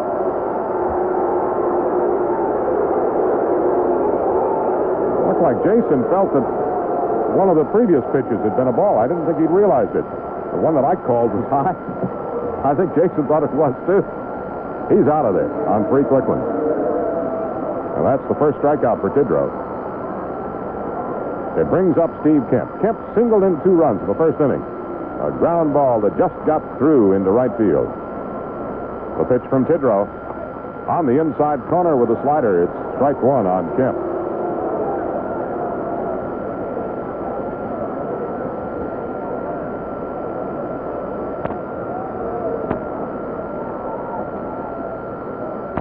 The nod of the head by Kidrow. He glances over at Staub and pitches to Kemp. Ball high and inside. Kemp continues to lead the league with bases on balls. Total of 60 of them. And this is game 67 for the Tigers. That's quite a pace. The pitch from Kidrow. Inside. 2-1. I think only 3 men have ever collected more than 150 walks in a season. Babe Ruth, Ted Williams. I think Ted did it about 3 times. And the other one, the old walking man, Eddie Yost. The pitch from Kidrow. Swung on a bouncer to Chambliss. He drops the ball, picks it up, tags first, goes to second. It bounces off Staub. He's safe at second. While Chambliss erased the force by making the play at first after he dropped the ball momentarily, but he only had to make a couple of steps to the bag to retire Kemp. However, that removed the force, requiring a tag on Staub, and the throw to second was a little late. It hit Rusty in the back, just slithered away a little bit, and I don't think that Stanley would have been able to get Rusty anyway. So Staub is at second. There are 2 down now, and the batter is Milt May.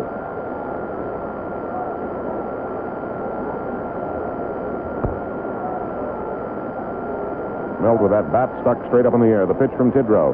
Swung on a high hopper, backing up is Chambliss. He makes the play, goes to Tidrow, and he's out at first base. Chambliss playing very deep, backed up even further on May, and made that play on the edge of the outfield. It goes 3-1 as May is retired, and for Detroit in the fifth inning, no runs, a hit, no errors, and one man left on base. After 5 innings of play, it's the Tigers 4, the Yankees 3.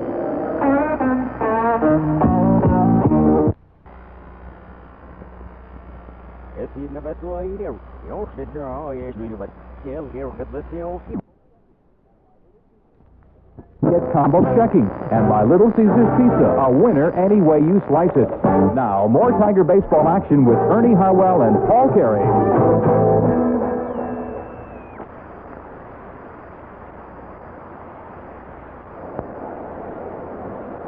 Ready to go with the 6th inning here at Tiger Stadium. Greg Nettles will lead it off against Jim Slayton.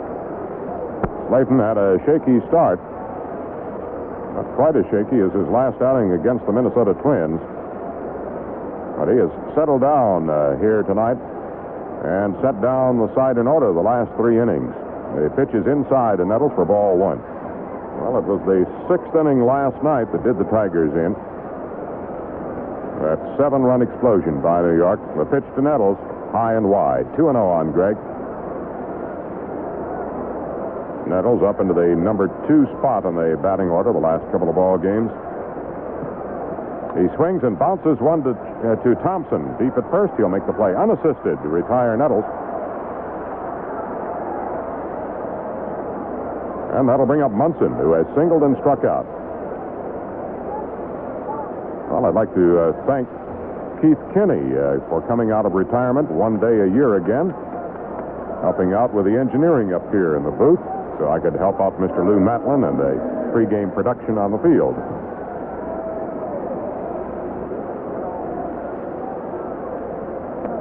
One out, base is empty, and the Yankees 6. Curve is wrapped to left field. A base hit by Munson, just out of the reach of Mankowski. Well, Thurm is on with his 2nd single of the ball game. And that ends the string for Slayton, who had retired a total of 12 in a row before Munson's single here in the 6th inning.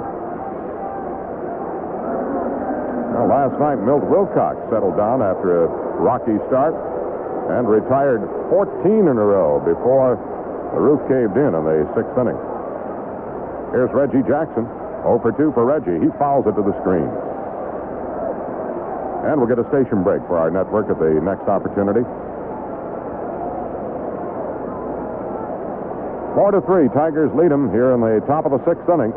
John Hiller is beginning to throw in the Tiger bullpen. Slayton delivers a little outside. 1-1 on Reggie Jackson. Reggie now with 12 home runs, 42 runs batted in for the season. Munson with a short lead. The pitch. Swung on a bouncer to Slayton. He goes to Trammell for 1. The relay. Double play for the Tigers. Well, that's all for the Yankees in the 6th inning. No runs, a hit, no errors, nobody left. And after 5.5 innings of play, it's the Tigers 4, the Yankees 3. When I traded in my old wagon for an economy one, all my buddies said I'd have to give up a lot. You know, ride, room, and comfort. Well, I didn't give up. I got this Plymouth Volare wagon. I sure didn't give up big car ride. I didn't give up room for 6. I didn't give up comfort. Oh, I did give up one thing when I bought my Volare wagon. A lot of trips to the gas station. Don't compromise when you economize. Although your mileage may vary, the EPA rates a 1-barrel, 6-cylinder Volare wagon with manual transmission at 25 miles per gallon highway, 18 city. Don't give up. Get a Plymouth Volare wagon, America's first choice in wagons over the past 2 years. Don't give up. Don't give up. Don't give up. Get a Volare. For a great value on Plymouth Volare, see your Greater Detroit Chrysler Plymouth dealer.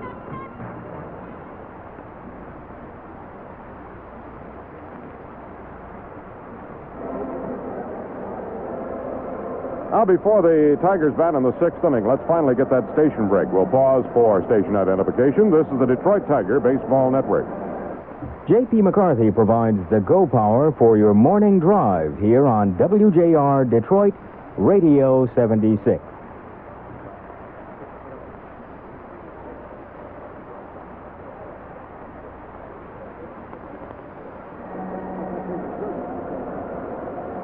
Dick Tidrow has pitched a long way tonight for the Yankees. He took over in the very first inning after the starter, Ken Clay, had managed to get just one out.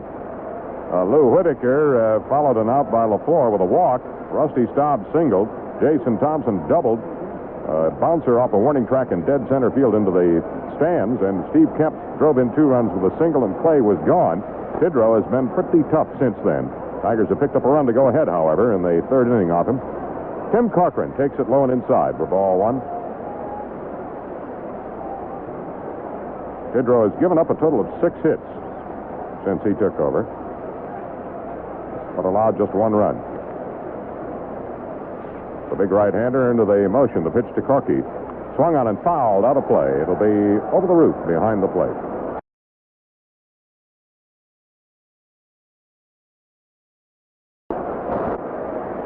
Corcoran is 0 for 2. He's twice bounced out the second. Steve Baker will go against Don Gellett in the windup of the series tomorrow afternoon. It'll be a 1:30 game with Ernie's pregame show to start at 1:15, and we're going to be picking up the special ceremonies attendant to John Hiller Recognition Day from the field before the game during Ernie's program. Low and away for ball 1.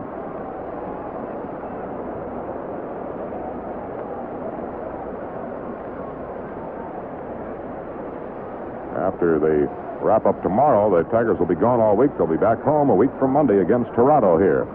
Up high, 3-1 now on Corky. Tigers have 5 games in Cleveland. Monday, Tuesday, single games. Doubleheader Wednesday, a single game Thursday afternoon. And they go to the Yankee Stadium to meet the Yankees in 4 games over the weekend, including a doubleheader next Sunday. There's a looping fly ball to center field. Coming to his left is Thomason, makes the catch. Almost overran that ball as it seemed to slice at the last moment. But there's 1 down in the Tigers' 6th inning. That'll bring up Mankowski.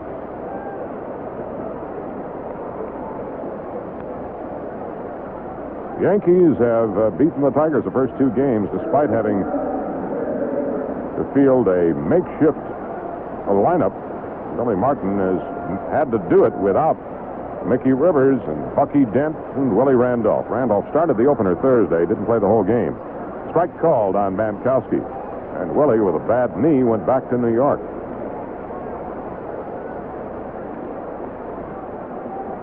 The pitch inside to Manco. 1 out, nobody on in the bottom of the 6th inning. Detroit with a 4-3 lead over the Yankees. Mankowski has 1 for 2 tonight.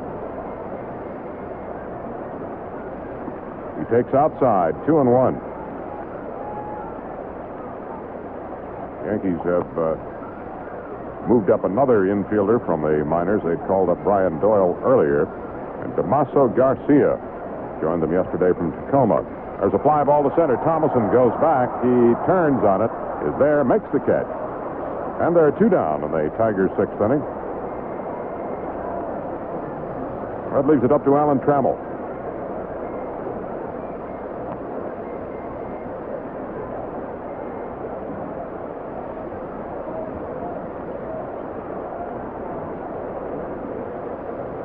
The Evansville Triplets had a good Friday night. They swept a doubleheader from Indianapolis, winning the first game 6-2 behind the pitching of Kip Young.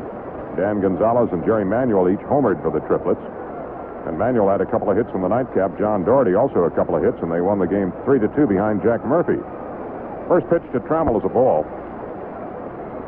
Montgomery beat Columbus last night 5-3. Steve Vihos got the win. Larry Korb got his 7th save of the year, showing the ability and talent he has as a relative of Ernie Harwell.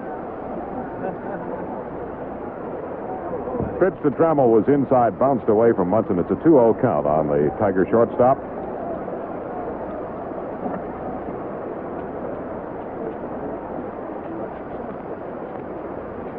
In that Montgomery victory last night, Glenn Gulliver had a homer, and Alter Green of Detroit doubled and scored a pair of runs. The pitch from Tidrow. Inside, did it hit him? He buckled out of the way. It almost hit him. 3-0 on Trammell. 2 outs, the base is empty. On deck is LaFleur.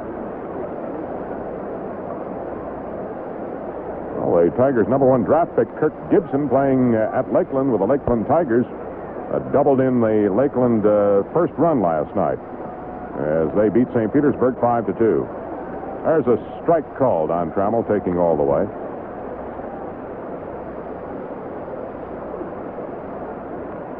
Tidrow with a 3-1 pitch. Swung on, a hit up the middle into center field, a base hit.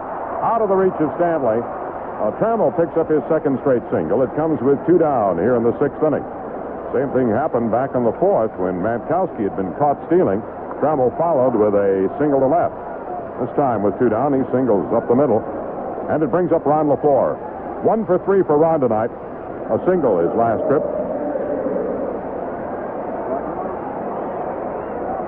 Sparky Lyle, who got the win last night in relief.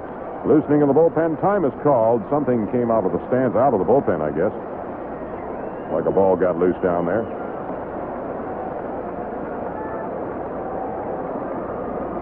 Well, Lyle thrives on a lot of work. Oh, Tidrow into the stretch. The pitch to LaFleur. Swung on and missed. He foul-tipped that one in the mid of Munson. Tigers now in double numbers in the hit column with 10. They lead at 4-3. Trammell getting a pretty good-sized lead at first. The pitch from Tidrow. Swung on a hopper toward third. Charged by Nettles. He flips across the diamond in time to get LaFleur and retire the Tigers. For Detroit in the 6th inning, no runs, 1 hit, no errors. They leave a man. After 6 innings of play, it's the Tigers 4, the Yankees 3. During this break in the action, here's an update from WJR News. Egyptian President Sadat says President Carter plans to give a push to peace efforts in the Middle East. Egypt today rejected Israel's offer to negotiate the future of the occupied West Bank and Gaza Strip only after 5 years of peace. New Hampshire state authorities estimate that 2,500 people are gathering at the Seabrook nuclear power plant. The anti-nuclear protesters enjoyed an afternoon concert by Pete Seeger, Jackson Browne, and John Hall. Thousands of counter-demonstrators screaming death to the Nazis surged against police lines when about a score of American Nazis appeared late today at Chicago's Federal Building Plaza. And in a northwest Chicago suburb, one security guard was injured when 6 incendiary devices placed in 3 department stores ignited today. A Puerto Rican terrorist group, the FALN, claims responsibility for the incidents. The suicide rate among non-whites in the Metro Detroit area has increased by 187% in the past 25 years, compared with a jump of only 23% among whites. Detroit's temperature 78. Bill Smith, WJR News.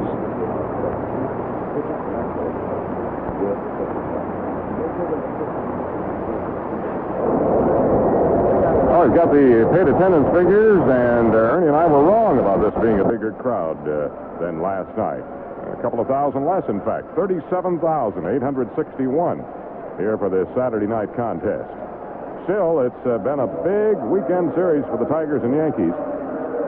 Chris Chambliss will lead off the 7th against Jim Slayton. And back for the play-by-play, here's Ernie Harwell. Thank you, Paul. I was right about one thing when I said I was a bad crowd estimator. I was right about that. Good turnout here tonight. Here's Chris Chambliss now to face Slayton. Chambliss has bounced to the pitcher and fly to the center fielder.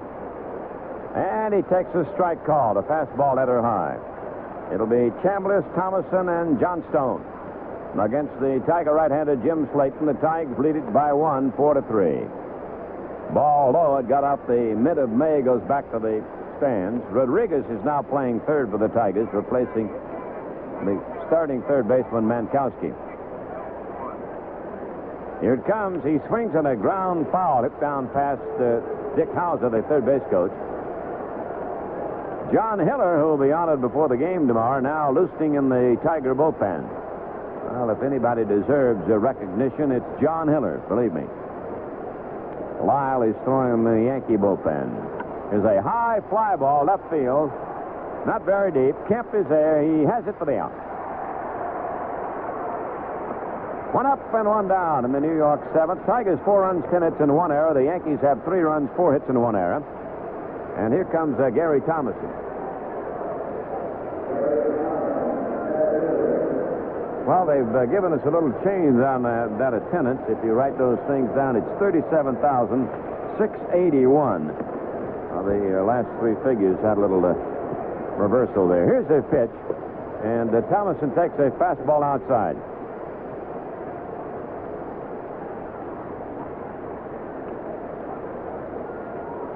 Big crowd looking on, enjoying the action here tonight. There's a swing and a drive to right field. Corcoran going back. He's there. He has it. And that's 2 down. Now, the Yankees scored first in this game in the opening inning with 1 out. Nettles and Munson singled. Jackson hit into fourth out, and Nettles, who had gone to third on the single, came home. Then the Tigers came in with 3 in their first inning off the start of Clay. With 1 out, Whitaker walked, took third on the single by Staub, scored on a double by Thompson. And then Kemp singled home Thompson and Staub. So the Tigers led at that point 3-1. The Yankees came back with 2 in the second on a single, walk, a wild pitch, and an error by May. And then the Tigers got 1 in the third inning on a double by Whitaker and a single by Thompson. And that's all the scoring. There's a strike call now on Jay Johnstone. 2 out, nobody on, 7th inning. And he takes a high, hard one wide of the plate, 1-1 on Jay. 4 Yankee hits, 2 by Munson, 1 by Thomason, and 1 by Nettles. Slayton gets a strike across on the outside corner, 1-2 the count on him.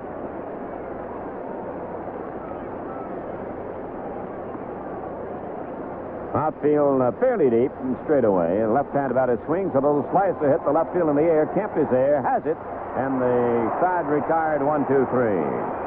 We go to the last half of the 7th. Tigers 4, Yankees 3. Well, I remember way back in '62, and those magic moments with Mary Lou, hanging out at the drive-in in my '57 Ford V8. Hey, Rocky, I bet my Ford's better than your Ford. Oh, yeah? What do you got in that thing? Yeah, well, I got a new set of Champion plugs. Oh, well, hey, listen, man, I just remembered I got to get my ducktail trimmed, right? It's Tuesday.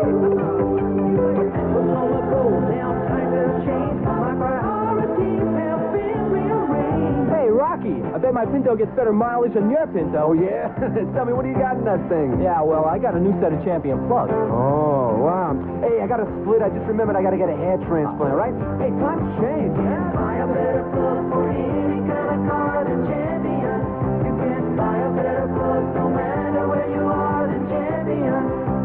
Champion #1 in the world. #1 in your car.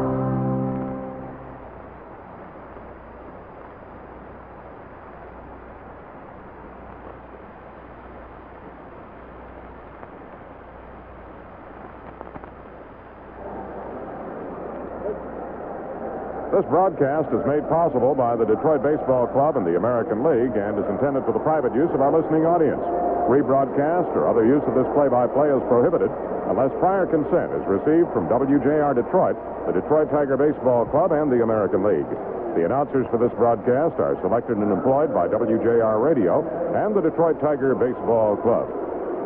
Well, we've got a familiar face on the mound with one cheek much larger than the other. The left-hander Sparky Lyle takes over for New York here in the 7th inning, and back at the mic, here's Ernie. Sparky, the left-hander, the ace reliever on the Yankee staff, facing Whitaker now. Sparky has 7 saves this year, and Whitaker, left-handed batter, runs up the bunt and takes it outside for ball 1. Lyle has won 5 and lost 1. This will be his 26th appearance. That ties him with Gossage for the most on the team. It is a strike on Lou Whitaker, 1-1 on Sweet Lou. Whitaker, Staub, and Thompson scheduled to face the left-hander. 1-1 delivery. Ooh, watch out. In at the shoulder. He had to duck away in a hurry. 2-1 the count on Whitaker. Tigers have 4 runs on 10 hits and 1 error, and the Yanks have 3 runs on 4 hits and 1 error. Now the pitch on the way. Cuts and misses. He tried to hold up, but he got across on that one. 2-2 on Lou. He bunts the ball toward third base, and they're going to let it roll. Munson let it roll foul, and Whitaker is out. He'll be a strikeout victim, and the putout will go to Munson. Munson was tempted to pick that ball up, and he almost did. It was a beautiful bunt, and then it caromed over into foul territory. Boy, the way that bunt started out, it looked like it was going to be just perfect. Somehow or another, it just took off in a completely different direction and kicked foul. Sparky Lyle gets a strikeout on that one as Whitaker bunts foul on the third strike, and here's Rusty Staub. Rusty with a couple of singles and a bounce out in between. Pops one up. It's back of the plate. Now Munson throws off the mask. He's there. He makes the catch, and it's a fair ball as he wins. And the spin of the ball took it back in front of the plate. Now Staub is out, popping to Munson. You watch that ball when it comes off the bat, and it will always go back when it goes straight up. It'll always go back toward the plate from foul territory if it goes straight up. Now here's Thompson coming to bat. He took a called third strike in the fifth inning. But in the first, he doubled in a run, and in the third, he singled in a run. Jason Thompson at the plate. 2 out, nobody on. Tigers lead 4-3 over the Yankees. It's the last half of the seventh inning in Detroit. Lyle pitching, and it is a ball outside on Jason. Ball 1. Milwaukee leads Seattle 2-0 in the fifth inning. Minnesota leads Chicago 2-0 in the fourth inning. Jason swings a bounding ball hit to Stanley. Comes up with a hard smash. Throw to first. He got him by a step and a half. Now the Tigers go down 1-2-3 in their half of the seventh inning. And we go to the eighth. Tigers 4, Yankees 3. When can you afford to throw money away? Not when I shop. Not when I drive. Not when I go to the bank. Small change can add up to big dollars. That's why there's a big difference between City National Bank and those other banks that charge you for writing checks. Nobody has got what City National Bank has got. Only City National Bank saves you money with combo checking. Keep a minimum $200 in checking or savings. You write all your checks without charge. All your checks without charge. Combo checking. No other bank in Michigan has it. No statement fees. No charge per check. At City National Bank, I feel terrific because I'm not throwing money away. Don't throw your money away. Open a City National Bank charge-free checking account now. Who's got it? Nobody but City National Bank. Also available at National Bank of Rochester and First Citizens Bank in Troy. Hello there, Mark Avery, inviting you to join me for the Great American Road Show in the afternoon music hall, 3 to 6 here on WJR Radio 76.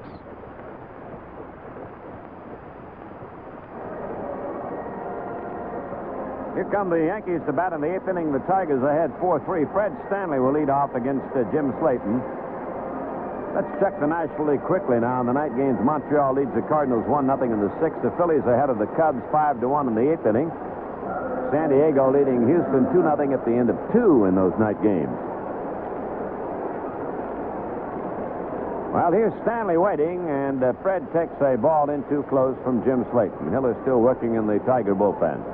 Cleveland has a lead over Toronto in the seventh inning over there in Cleveland, 10-3. Texas leads California in the fifth, 1-0. There's a strike called on Fred Stanley. Slayton fed him a fastball above the knees. Kansas City leading Oakland 6-5 at the end of 2. Better check that score. We don't have it the same way they do on the board, I don't think. There's a little pop-up out toward shortstop. Here comes Trammell, here comes Rodriguez, and they almost bump, and the ball is caught by Rodriguez. Little easy pop fly back of the mound, and it was almost a disaster.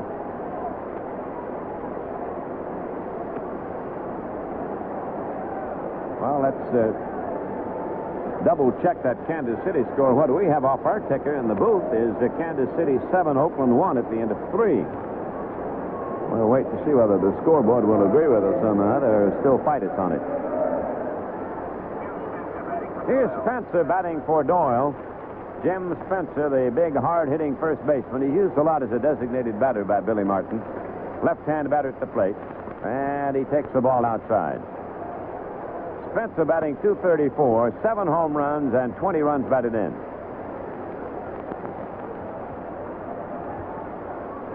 Here's the pitch. He swings and doesn't get it. 1-1 the count on Spencer.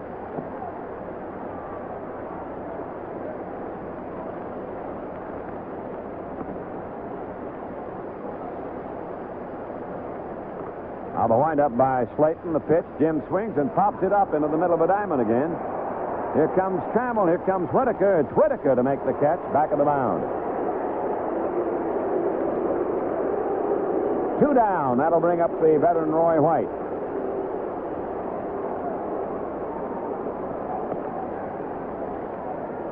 The Yankees have 4 hits off Slayton, 2 in the first, 1 in the second, and 1 in the 6th inning. The man in the 6th was a race on a double play. That was Munson. The Yankees have left only 1 man on base. They left the man on in the first inning. Strike called on the switch batting Roy White. Now Roy leaning in, waiting. The pitch is swung on and lashed foul down toward the bullpen. Jack Morris made the catch of the night down there, guarding Hiller. 2 strikes on Roy White. When Roy was a youngster, he had polio. Sort of a sickly youth for a while, and then he recovered. Here's a pitch. Strike called. He struck him out. He watched it go by. He's mad. He throws his bat away. A strikeout victim, number 4 for Slayton. Nothing across for New York. The Tigers bat in the last half of the 8th inning. Detroit 4, New York 3. There's a big M sign round the corner, down the road and up the street. And there's a friend of mine round that corner, someone you all know and someone you'd be glad to meet. You know, there's a special additive at your nearby marathon station. Something that can add value to your life and the life of your car. Something you can get only at your marathon station. What it is your marathon man. Because your marathon man is somebody who believes it's not old-fashioned to give people what they pay for, plus a little bit more. He's there to do it better, and do it the way he'd want it done if he were you. If you don't already know him, well, you really ought to. Go get together with a friend who'll do it better. Go see your marathon man. Marathon Oil Company. We got together to do it better.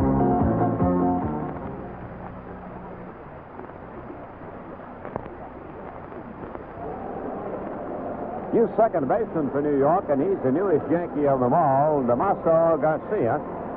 He has just reported, brought up from Tacoma, where he batted .300, and replaces Catfish Hunter on the roster. Hunter put on the 21-day disabled list on Thursday. He had been reactivated on Monday, replacing Rivers, and then they put him back on the disabled list. So here's Kemp to lead off. Garcia now playing second base for the Yankees.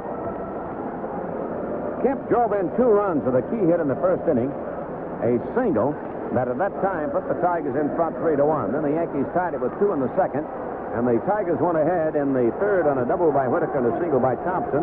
There's been no scoring in the game since that 1 run scored in the third inning. Sparky Lyle, the reliever, delivers. It is a strike as Kemp ran up the bunt and didn't make contact for the ball. Strike 1 on Steve. Milwaukee now leads Seattle in the 6th inning 2-0. Minnesota over Chicago 2-0 in the 5th inning. Cut and a miss by Steve. Strike 2.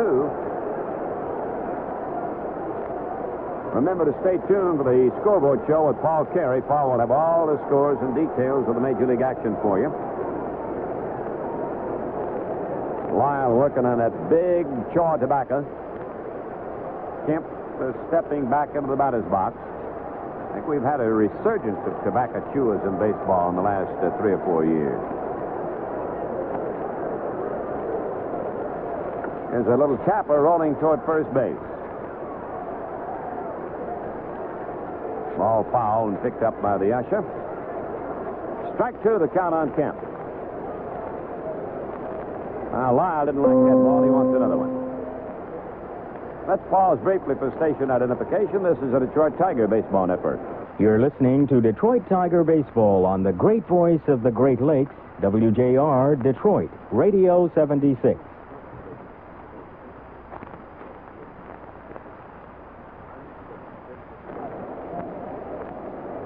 Here's Kemp waiting on a strike 2 delivery from Sparky Lyle. He taps a foul out of play on a check swing. Steve trying to get it started. The Tigers holding a 1-run margin in the 8th inning. 4 runs, 10 hits for Detroit, 3 runs and 4 hits for New York. Wind up by Lyle. The pitch. is high for a ball, 1-2. Single game tomorrow, 1:30 starting time. We hope you'll be with us. It'll be John Hiller Recognition Day before the game. Swing, fly ball, left field, not deep. White is cruising back. He's under it and has it for the out. Lyle has pitched to 4 Tigers and set them down in succession. Here is Milt May, who has bounced to second, fly to center, bounced to first base. 0 for 3 for Milt.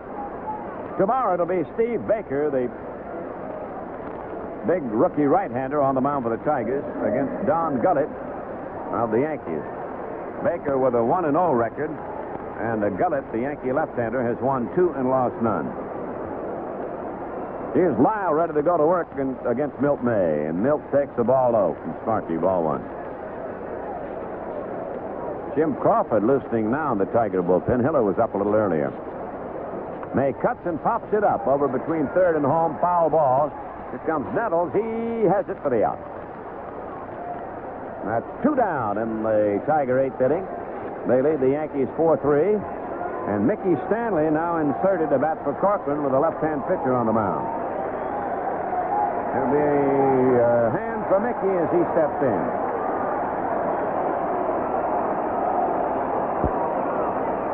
Stanley batting .208 for the year. He has a couple of home runs. 2 of his 10 hits were homers. Stopped in 3 runs.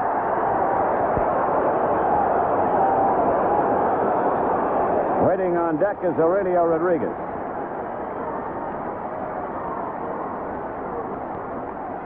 There's a roll of foul back at the plate. Oh, a gentleman in the green shirt had a good shot at that one and then bobbled it.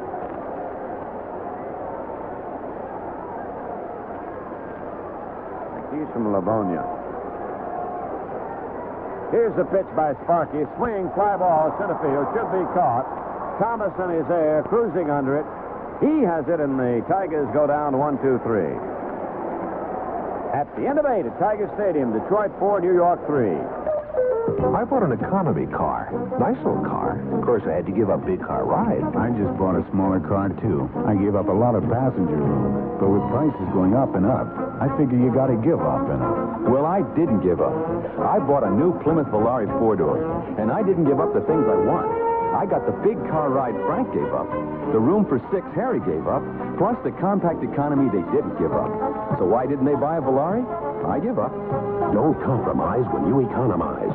Although your mileage may vary, the EPA rates a 1-barrel, 6-cylinder Volare 4-door with manual transmission at 28 miles per gallon highway and 20 city. Don't give up. Get a Plymouth Volare.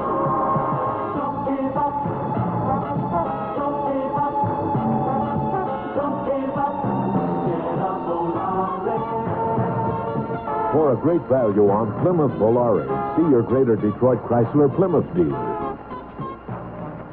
This is Jim Garrett. Street lights out in Detroit? Report the location to the city's public lighting department. 875-0972.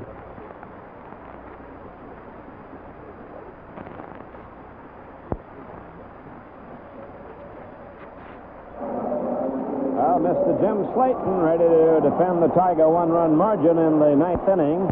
And he has to pitch to Nettles, Munson, and Jackson of the Yankees. That's like crossing the Lodge interchange on foot. 4-3, the Tigers lead him.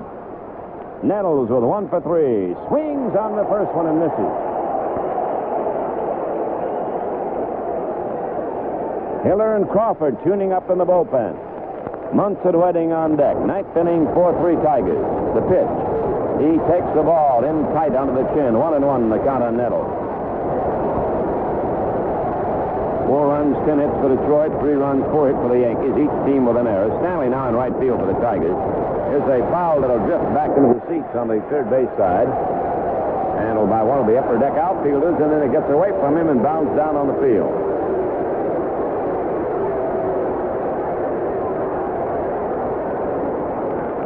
Cleveland now leads Toronto in the 8th inning, 12-3. Texas ahead of California in the 5th, 1-0.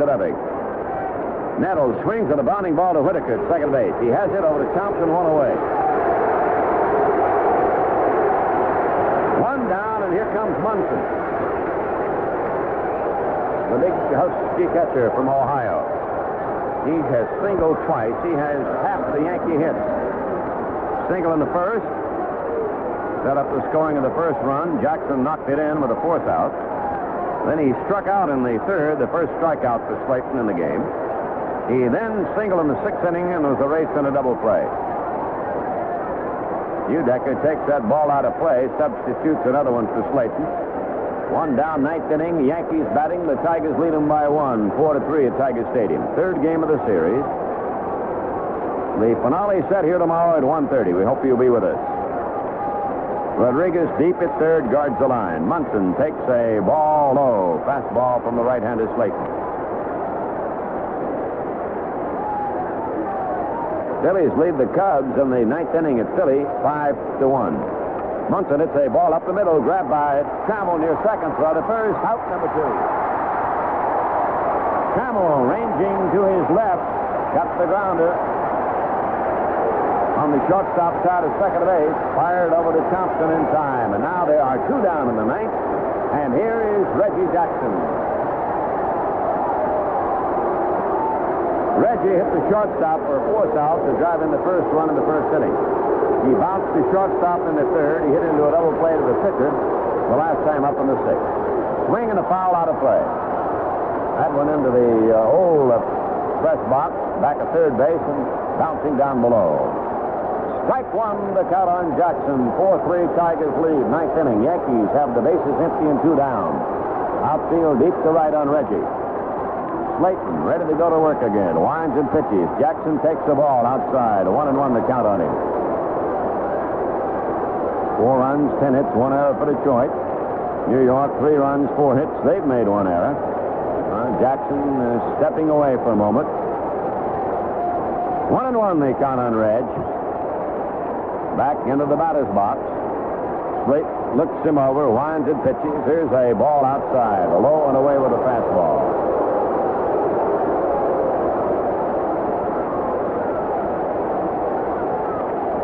2 out, nobody on, ninth inning, 4-3 Tigers lead. And the pitch. Swung on and fouled away again, out of play. He didn't get around on the fastball. 2-2 the count on Jackson. Camlis is waiting on deck for New York. Reggie still not quite ready, steps out again.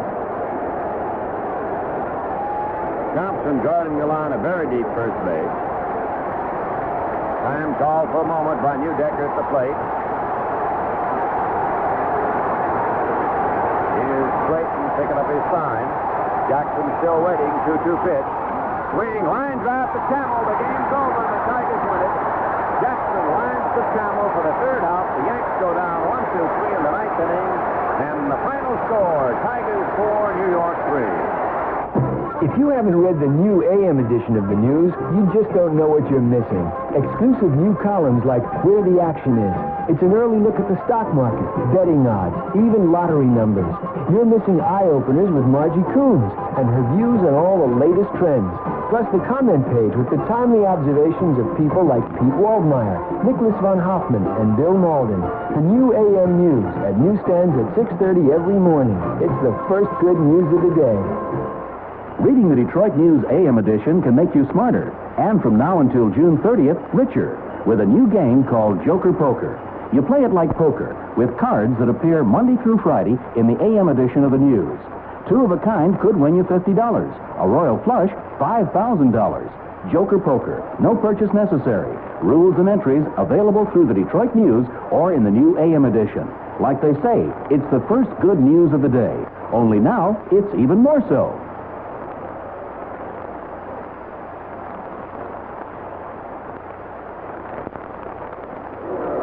I'll tell you, a lot of fingers were crossed in the top of the ninth inning here at Tiger Stadium tonight. With Reggie Jackson at the plate, he was the one who spoiled Dave Rozema's bid for a victory 2 nights ago here in the opener of the series with his home run that tied the game and ignited a 4-run burst for New York. Well, with 2 out here in the ninth inning in this one, Reggie hit a ball as hard as anybody's going to hit one. It's a good thing Alan Trammell did not have to move because he wouldn't have had time. That ball was hit like a dart right to the glove of the Tigers shortstop to end the inning and the ball game. And the Tigers get 1 back on the Yankees, at least with 1 more to go tomorrow afternoon and a chance to split this series with New York. Jim Slayton with his finest pitching performance as a Tiger. Oh, he's given up fewer runs on some other occasions, but he probably pitched as good a game as he's pitched in a long time tonight after a bit of a shaky start when the Yankees picked up a run on a couple of hits and a bounce out in the first inning, and then a couple of runs in the second inning on a wild pitch by Slayton and an error by Milt May. From that point on, Slayton pitched one hit shutout ball for 7 innings as he struck out 4 and walked 1 in raising his record to 7 wins against 4 defeats. The loss going to Dick Tidrow, who was the second of 3 New York pitchers. Tidrow took over in the very first inning for starter Ken Clay, who did not survive the first, getting just the leadoff man out. But then a walk to Lou Whitaker and 3 straight hits KO'd him, and Tidrow came on to pitch well. He gave up the lead run, however, in the third inning on a single by Jason Thompson, and wound up the losing pitcher his 5th loss. He's won 3. Sparky Lyle taking over in the 7th inning and retiring 6 in a row. But Jim Slayton made that 1-run lead hold up over the last 7 innings. The totals for Detroit: 4 runs, 10 hits, 1 error. The Tigers left 6 on base. The Yankees had 3 runs, only 4 hits, 1 error, and they left only 1 runner on base. Slayton 7-4, the winner. Tidrow, the loser, 3-5. I'll be back with more on this ball game after these messages. Say, folks, here's a tip on something new in Detroit. It's a doubleheader, too, a Major League twin bill. Park once and see both the Art Institute and the new Science Center. They're right across the street from each other in the Cultural Center. The Museum Science Center doubleheader is 6 days weekly, every day but Monday. Take the kids down for a couple of hours. Push all the buttons at the Science Center. See the overhead movie, Cosmos. Then look at the Art Institute pictures and snack in the Museum Cafe. As I say, park just once for both. Not a bad game plan, right? Here's your ticket to a charter flight to the other side of midnight, when Captain J. Roberts pilots you to the new dawn on Night Flight 76, combining a sensitive choice of fine music, low-key but lively commentary, and information that is basic to your plans and activities. Climb on board anytime between 11:30 p.m. and 5 a.m. J. Roberts and Night Flight, here on WJR, Radio 76. Did you know that Richard Nixon was the first president to attend a regularly scheduled pro football game? That's a WJR Sports Stats, and I'm Jim Forrest.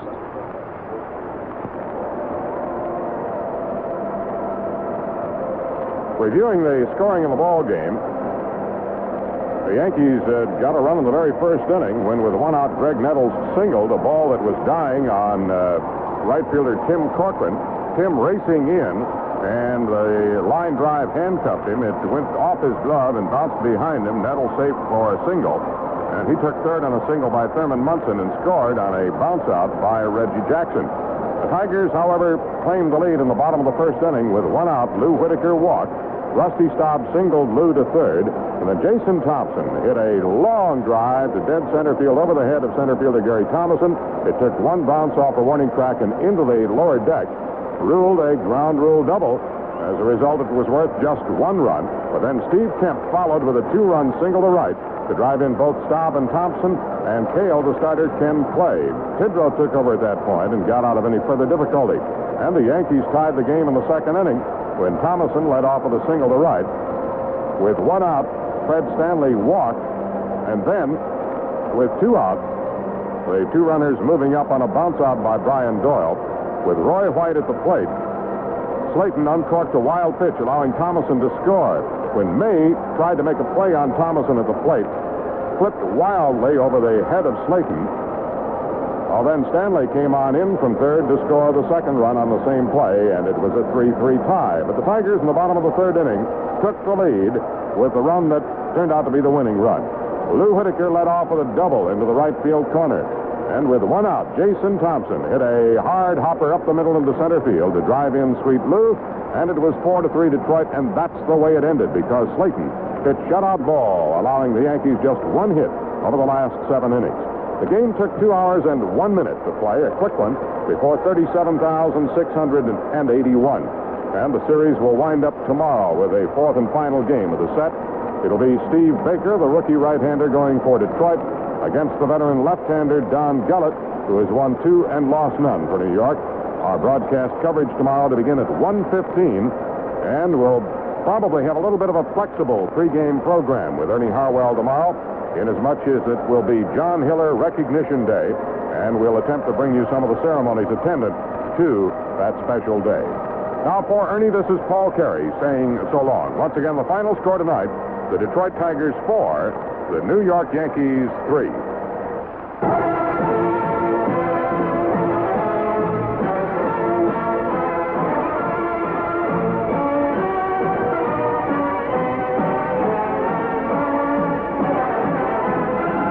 You've been listening to Detroit Tiger Baseball 1978, brought to you by Labatt's. For beer at its finest, call for Labatt's, Canada's #1 beer. By your Marathon dealers and Marathon distributors, people who got together to do it better. By your greater Detroit Chrysler Plymouth dealers who've got Horizon, Motor Trend Magazine's Car of the Year. By Champion Spark Plugs. Champion makes a plug for virtually every engine made. If it runs on land, sea, or air, it will run better with a fresh set of Champions. By Champions, you can't buy a better plug. By the Detroit News. For the first good news in sports every morning, read the Detroit News AM edition at newsstands at 6:30 every morning. By City National Bank, where you can get combo checking, 2 ways to check without charges. And by Little Caesars Pizza, a winner any way you slice it. This is the Detroit Tiger Baseball Network. This is your power station for sports, WJR Detroit, Radio 76, a service of Capital Cities Communications. This is Ernie Harwell for Sunglow Pop. There's a lot of noise out there about soft drinks, a lot of suggestions that a particular beverage will put California girls into your life and make you 30 years younger, or turn a cheeseburger into a work of art. Sunglow Pop doesn't do any of that. Sunglow simply offers you a cool, refreshing taste and 11 luscious flavors at a thoroughly agreeable price. Sunglow Pop. It's just a soft drink with a refreshing taste. Sunglow, a radiant refreshment. And here's another refreshing idea from Sunglow. Sunglow Lemonade. You know, I remember my mother making lemonade on hot summer days when I was a kid, and somehow it just wasn't summer until she squeezed those lemons and fixed that lemonade.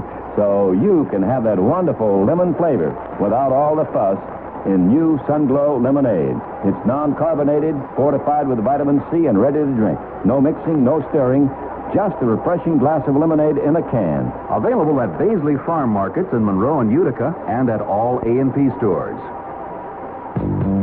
Welcome to the Paul Carey Scoreboard Show, brought to you by Radio 76, your power station for sports. Now, for the scores, the players who made news, and a resume of the action of today's baseball game, back to the stadium and Paul Carey.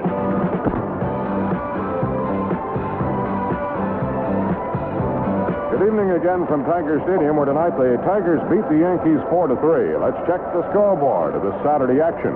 In the National League, they had the activity split between day and night. 3 games this afternoon. At Shea Stadium in New York, a wild 12th inning, as the Pirates scored 5 times, and the Mets got 2 back, but not enough.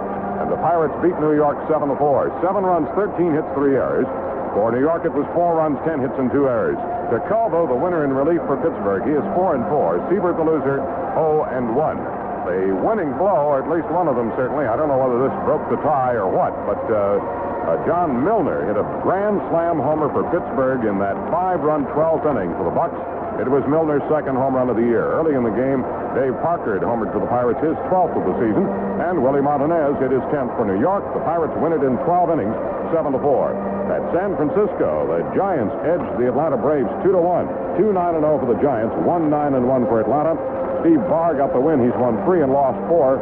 And Phil Niekro was the loser, his 8th win, or his 8th loss. He has won 8 times. At Los Angeles, the Dodgers edged the Cincinnati Reds 4-3. 4 runs, 9 hits, no errors for the Dodgers. 3 runs, 13 hits, no errors for the Reds. Sutton had help from Huff and Welch, and Sutton got his 7th win against 6 defeats. Hume was the starter and loser for the Reds. His 7th defeat, he's won twice. Geronimo and Foster homered for Cincinnati, and for Big George Foster, his 16th of the year. The Dodgers win it, however, 4-3. In night activity at Philadelphia, the Phillies have beaten the Chicago Cubs again, this time 6-2, building up a 5-run lead in the first 2 innings off starter Ken Holtzman. 6-8-0 for the Phillies, 2-10-1 for the Cubs. Jim Cott had help from Ron Reed in the 7th inning. Cott won his 4th against 1 loss. Holtzman is 0-2 with the Cubs. And Mike Schmidt hit a 2-run homer off Holtzman in the first inning, his 11th of the year. They had over 41,000 at Philadelphia for that one. The Phils win it 6-2. Tonight at St. Louis, after 6.5 innings, Montreal leads the Cardinals 1-0. Woody Fryman getting a start for his new ball club. Once again, back with Montreal after being traded by the Cubs. Fryman shut out the Cardinals through 6, and Silvio Martinez is going for St. Louis.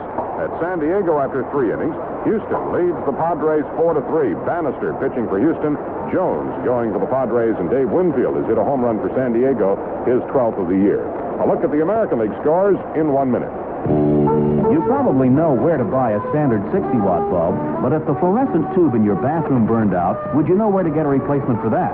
True Value hardware stores offer a large selection of General Electric bulbs, including fluorescent tubes, spotlights, colored bulbs, and decorative styles, all in a wide variety of sizes. Plus, True Value hardware stores have GE indoor-outdoor floodlights.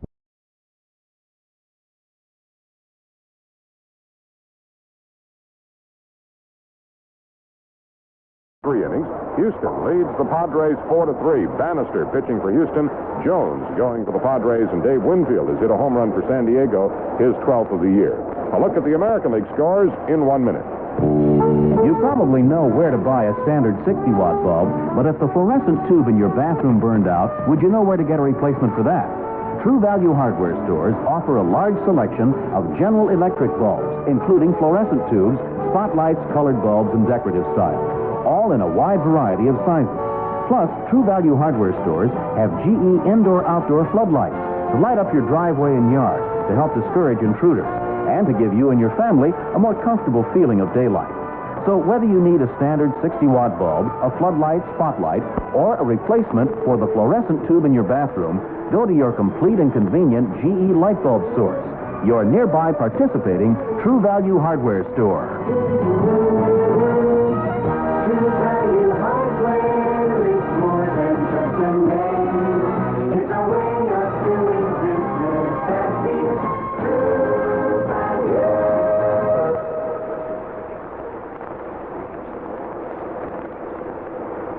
In the American League, one game played this afternoon. That was at Fenway Park in Boston, where Louis Tiant pitched the Red Sox to an 8-3 victory over the Baltimore Orioles.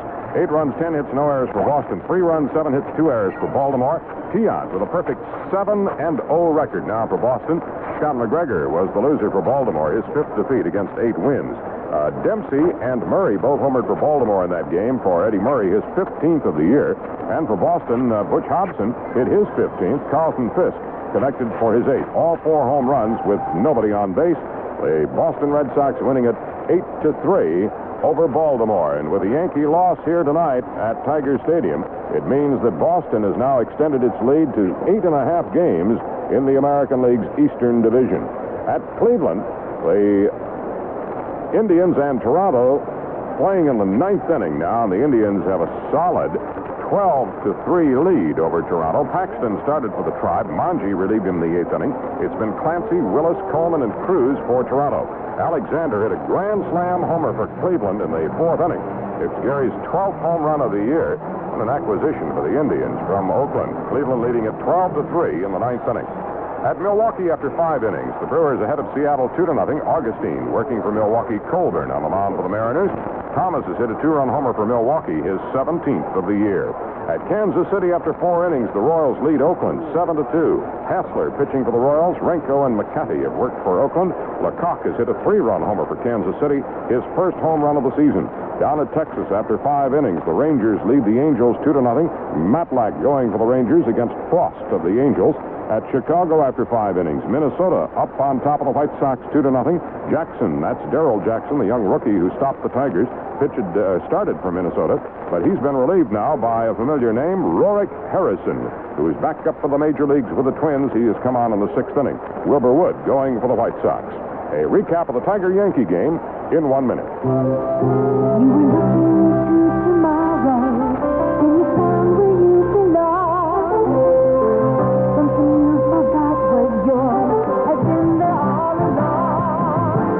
Credit unions are unique, non-profit financial institutions, cooperatives actually, owned by the very people who use the many savings, borrowing, and insurance services they provide.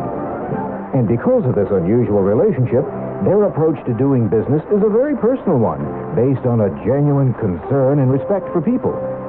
It's the reason why so many people in Michigan are turning to credit unions for the handling of family finances, where they know financial needs will consistently be met in a warm, human way.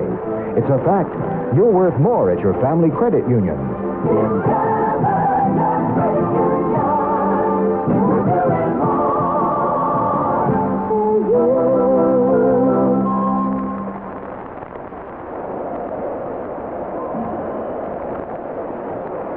Here at Tiger Stadium tonight, a crowd of 37,681 saw the Tigers edge the New York Yankees 4-3 on a splendid pitching job by Jim Slayton, who settled down after a bit of a shaky start that saw the Yankees get a run in the first inning and 2 in the second. Slayton shut them out on 1 hit over the last 7 innings as the Tigers picked up the go-ahead run in the 3rd inning on a double by Lou Whitaker and a 1-out single through the middle by Jason Thompson, his 2nd run batted in of the evening. Steve Kemp also drove in 2 runs for the Tigers with a first-inning single that tailed the starter Ken Clay.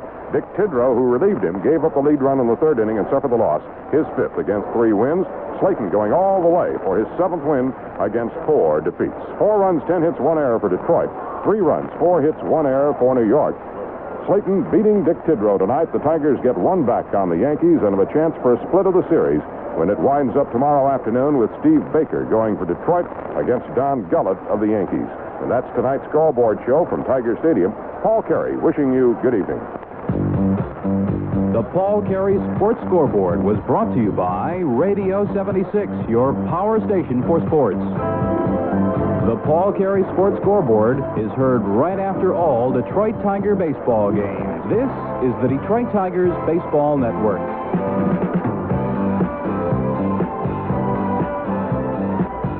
Here's a message from Mechanical Representatives, your Detroit area distributor of York Residential Heating and Cooling Systems. You can bet the 78 Tigers will be using every ounce of energy to make a move up the American League ladder. But there's one place where you don't want to use more energy than necessary. That's the energy needed to heat and cool your home. And your Tigerland York Heating and Air Conditioning contractor can help you save up money dollar on your home. Ask him about York's revolutionary Maximizer heat pump that installs directly into your existing heating system, or the Borg Warner furnace featuring flue damper control and computer-controlled spark ignition. But the real key to energy saving is your York contractor, an expert in keeping your home or business comfortable. Call a major leaguer in saving energy, your York contractor. In Warren, call Aladdin Heating and Cooling at 758-5900. I'm Gene Elsey in the program herein called Music for Moderns. Beginning things here following the Detroit Tiger win, which is awfully nice. Believe me, awfully nice. The music by guitarist Pat Martino, and that music called Blue Bossa. It's 26 before the hour of 11 o'clock, and we still got more music for you. We'll have music for you between now and 11 p.m. Then we'll turn to news and sports and more music with Pat McElroy this evening on Night Flight 76. Here's some music provided by David Sanborn. David Sanborn, and theme from Love Is Not Enough.